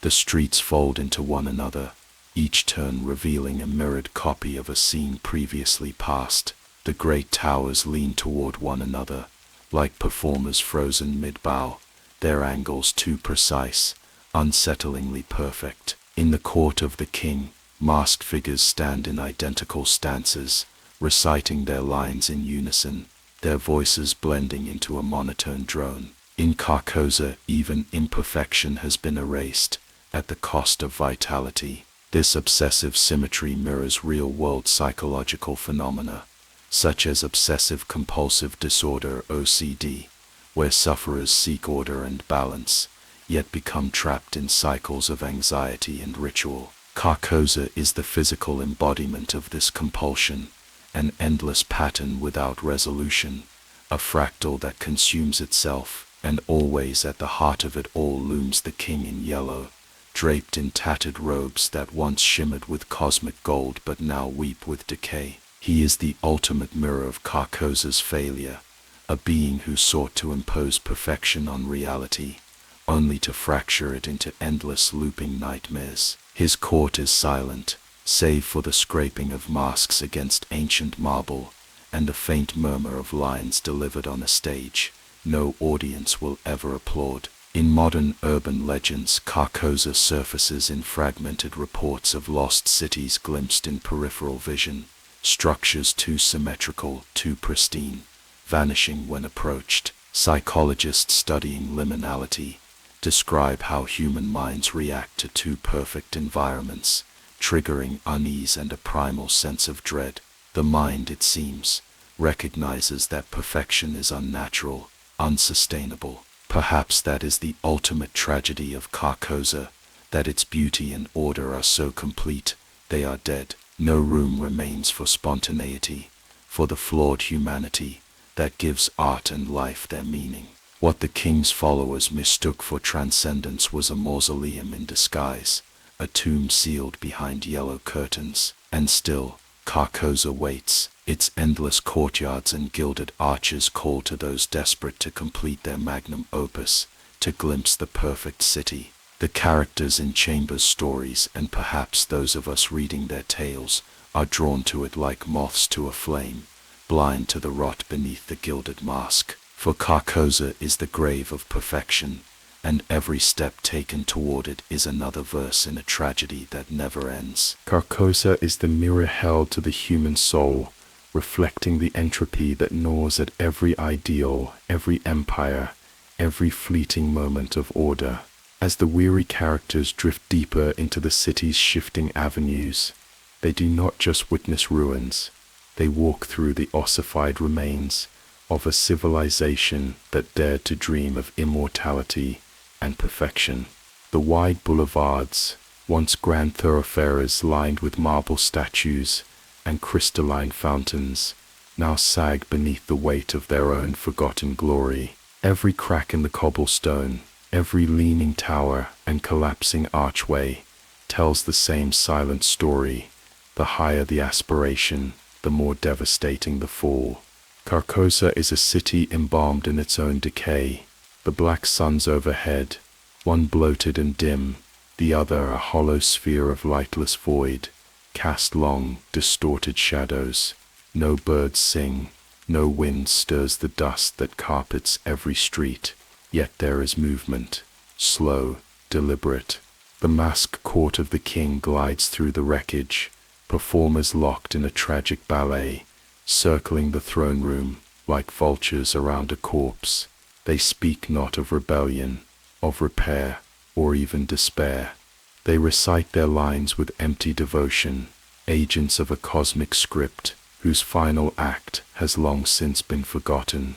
The tragedy of Carcosa is not its destruction, but the inevitability of it. The city stands as a warning encoded into every brick, that all structures, be they kingdoms, philosophies, or the fragile constructs of human sanity, will one day crumble under the weight of their own contradictions. The search for perfect order leads only to stagnation, and stagnation to rot. This motif is not confined to fiction. Throughout history, societies that sought absolute control often collapsed from within.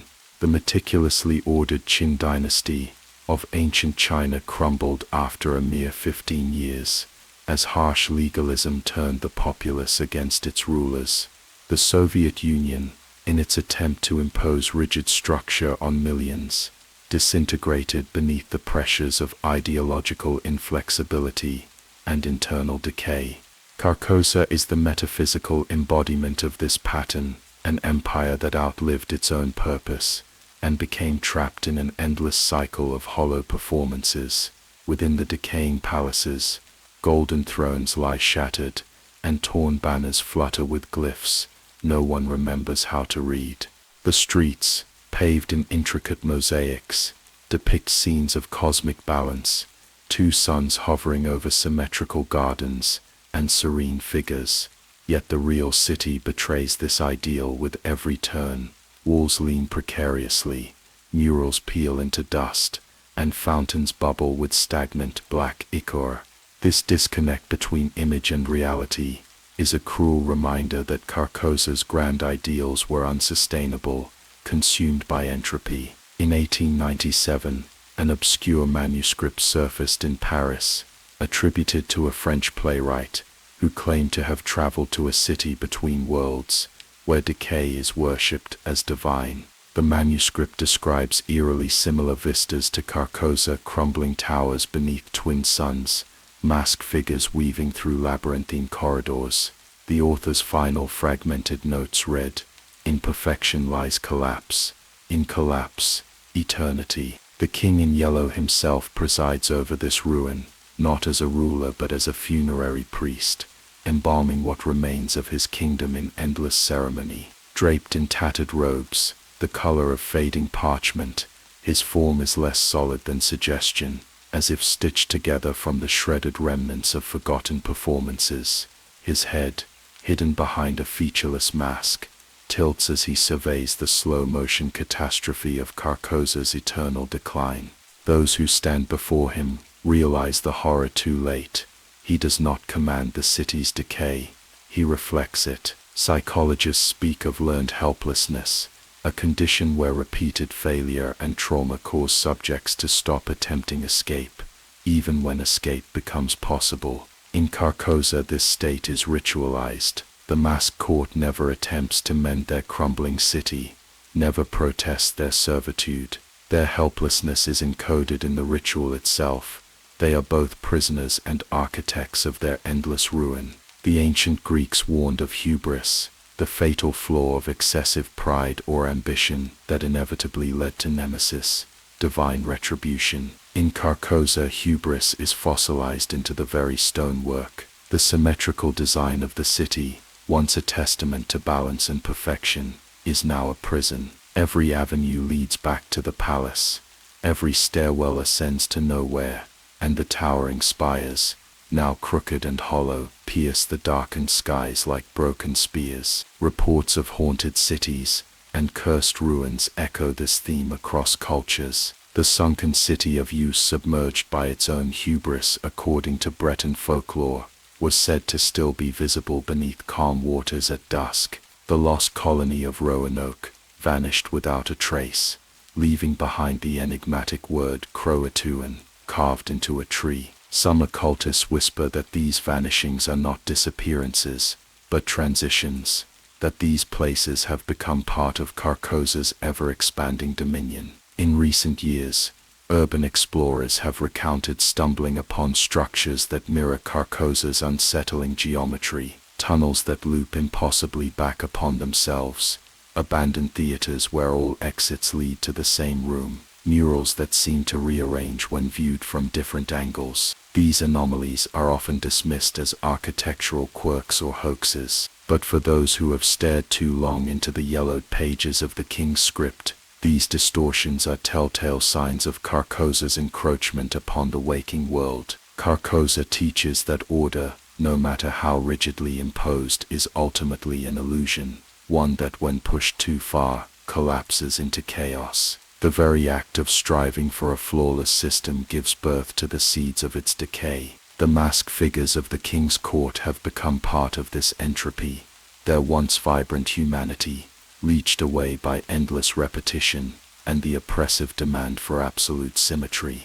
The citizens who once filled Carcosa's streets are long gone, or perhaps they never existed beyond the memory of the court. All that remains are the echoes of footsteps in forgotten theaters, the faint rustle of tattered drapery, and the soft, endless murmur of actors who no longer remember their lines but speak them nonetheless. The King in Yellow watches over them not as a tyrant, but as a caretaker of the inevitable, the steward of the great unraveling. Perhaps as you listen, you too feel the uneasy pull of symmetry, the slow erosion of certainty. The longer one gazes upon Carcosa, the more the cracks in one's own world begin to show, the creeping realization that beneath every carefully constructed ideal, decay waits patiently, and the king, ever silent, waits for the next scene to begin. Though Carcosa stands as a monument to collapse and despair, buried deep within the shadows and the endless echoes of ruined halls is the faintest glimmer of something defiant, a quiet resistance, a flicker of inner strength that refuses to be extinguished. Amidst the cycles of ruin and the choking presence of the King in Yellow's court, the characters who stumble upon Carcosa's broken streets are not all fated to be swallowed whole, for even as the city reflects the decay of ideals and the futility of seeking perfection, it also becomes a crucible for those who dare to challenge the inevitability of madness. As the masked court circles endlessly around the king's crumbling dais, there are whispers of others, those who vanished into the labyrinth yet somehow emerged altered but unbroken. Some scholars argue that Chambers left subtle clues within his fragmented tales, moments where characters glimpse the horror, stand at the precipice of dissolution, and yet pull back, scarred but still whole. It is a rebellion not against Carcosa itself, but against the surrender that fuels its decay. Psychologists often speak of post-traumatic growth, the phenomenon where individuals, after enduring profound suffering or chaos, emerge with newfound resilience and insight. The King in Yellow, with its entropic pull and maddening script, becomes a test of this inner strength. The weak and the passive fall easily, swallowed by the repetition and the promise of oblivion. But those who confront the play's terror, who accept the madness without yielding to it, are the rare few who slip through Carcosa's iron grasp. In 1913, a physician's journal was discovered among the ruins of an asylum in Norfolk. The entries describe a patient who survived a secretive performance of the King in Yellow. Unlike others, this man resisted the allure of the script. He endured hallucinations of masked figures, dreams of the twin suns, and voices urging him to take the mask. Yet he clung fiercely to fragmented memories of his past, his childhood, the warmth of a fire, the scent of autumn leaves. These anchors to his humanity were enough to navigate him out of the play's spiral. His final note read, "The city cannot take what you refuse to offer." This is the hidden truth that lies beneath the layers of dread in Carcosa's mythology. The play is a lure, a trap for those hungry for forbidden knowledge or desperate for perfection. But the few who resist the temptation to surrender completely, the ones who recognize the hopelessness but still choose to fight, become something more than victims. They are witnesses to the horror, yet retain the strength to carry its weight without succumbing. Throughout literature and myth, this archetype of the resistant soul persists. In Dante's Inferno, souls descend into the depths of hell, yet Dante himself ascends again, changed but not damned. In Lovecraft's stories, Characters are often driven mad by cosmic revelations, but in rare moments, some retain a sliver of self, retreating from the brink of total insanity. Chambers' Carcosa quietly echoes this tradition. Amidst the omnipresent doom, there is room, however narrow, for defiance. This motif also resonates within the broader context of psychological endurance. Viktor Frankl, a Holocaust survivor and psychiatrist, wrote in Man's Search for Meaning that even in the depths of unimaginable suffering, the human spirit retains the ability to find purpose and meaning. In the hollowed streets of Carcosa, where nothing remains but dust and forgotten lines, that meaning may simply be the refusal to accept the mask. Interestingly, the city itself seems to acknowledge this. In rare corners of Carcosa, there are forgotten rooms where the echoing voices of the court do not reach. In shattered chapels and hidden alcoves, some characters find fleeting moments of clarity. They recognize the artificiality of the stage, see the cracks in the set, and in those cracks, beyond the rot and decay, there is silence, precious, uncorrupted silence. Here the stars do not burn black. Here the weight of the script loosens its grip. In 2005, during a restoration project on a disused theater in Prague, workers uncovered strange graffiti hidden beneath layers of aging plaster. Among the scrolls were depictions of Carcosa's skyline, but within one image, a figure stood facing away from the masked crowd, unmasked and unbowed. Written below in Latin were the words non recuso, I refuse. This refusal, this act of quiet rebellion, becomes the only true weapon against Carcosa's oppressive cycle. To accept fear, to acknowledge chaos, but to remain oneself in spite of it. This is how the few who survive the King in Yellow's influence find their way back. They do not undo Carcosa's decay. They do not defeat the king, but they carve a fragile sanctuary within themselves, a reminder that while the universe may be indifferent, the individual still holds a sliver of choice. Even the characters within Chambers' own stories show traces of this resilience. In the Demoiselle d'Uzès, the protagonist seems poised to fall prey to the otherworldly forces surrounding him, yet he awakens from the nightmare, forever changed but grounded in the waking world. The struggle is not to reject the horror, but to coexist with it, to walk away knowing the truth, and yet continuing forward. The symbolism of the mask becomes crucial here. Those who wear the mask lose themselves entirely to the performance, but those who, even trembling, resist the urge to put it on, retain their agency. They may wander the crumbling streets, hear the whispers of the court and stand beneath the dead suns, but they walk under their own will. In 2018, a neurologist in Zurich published a paper describing how some individuals, after severe dissociative episodes, reported re-emerging with a heightened sense of self, as though surviving the fragmentation had reinforced their core identity. In the face of the King in Yellow's psychic collapse, this phenomenon mirrors the characters who resist Carcosa's pull, not by denying the horror,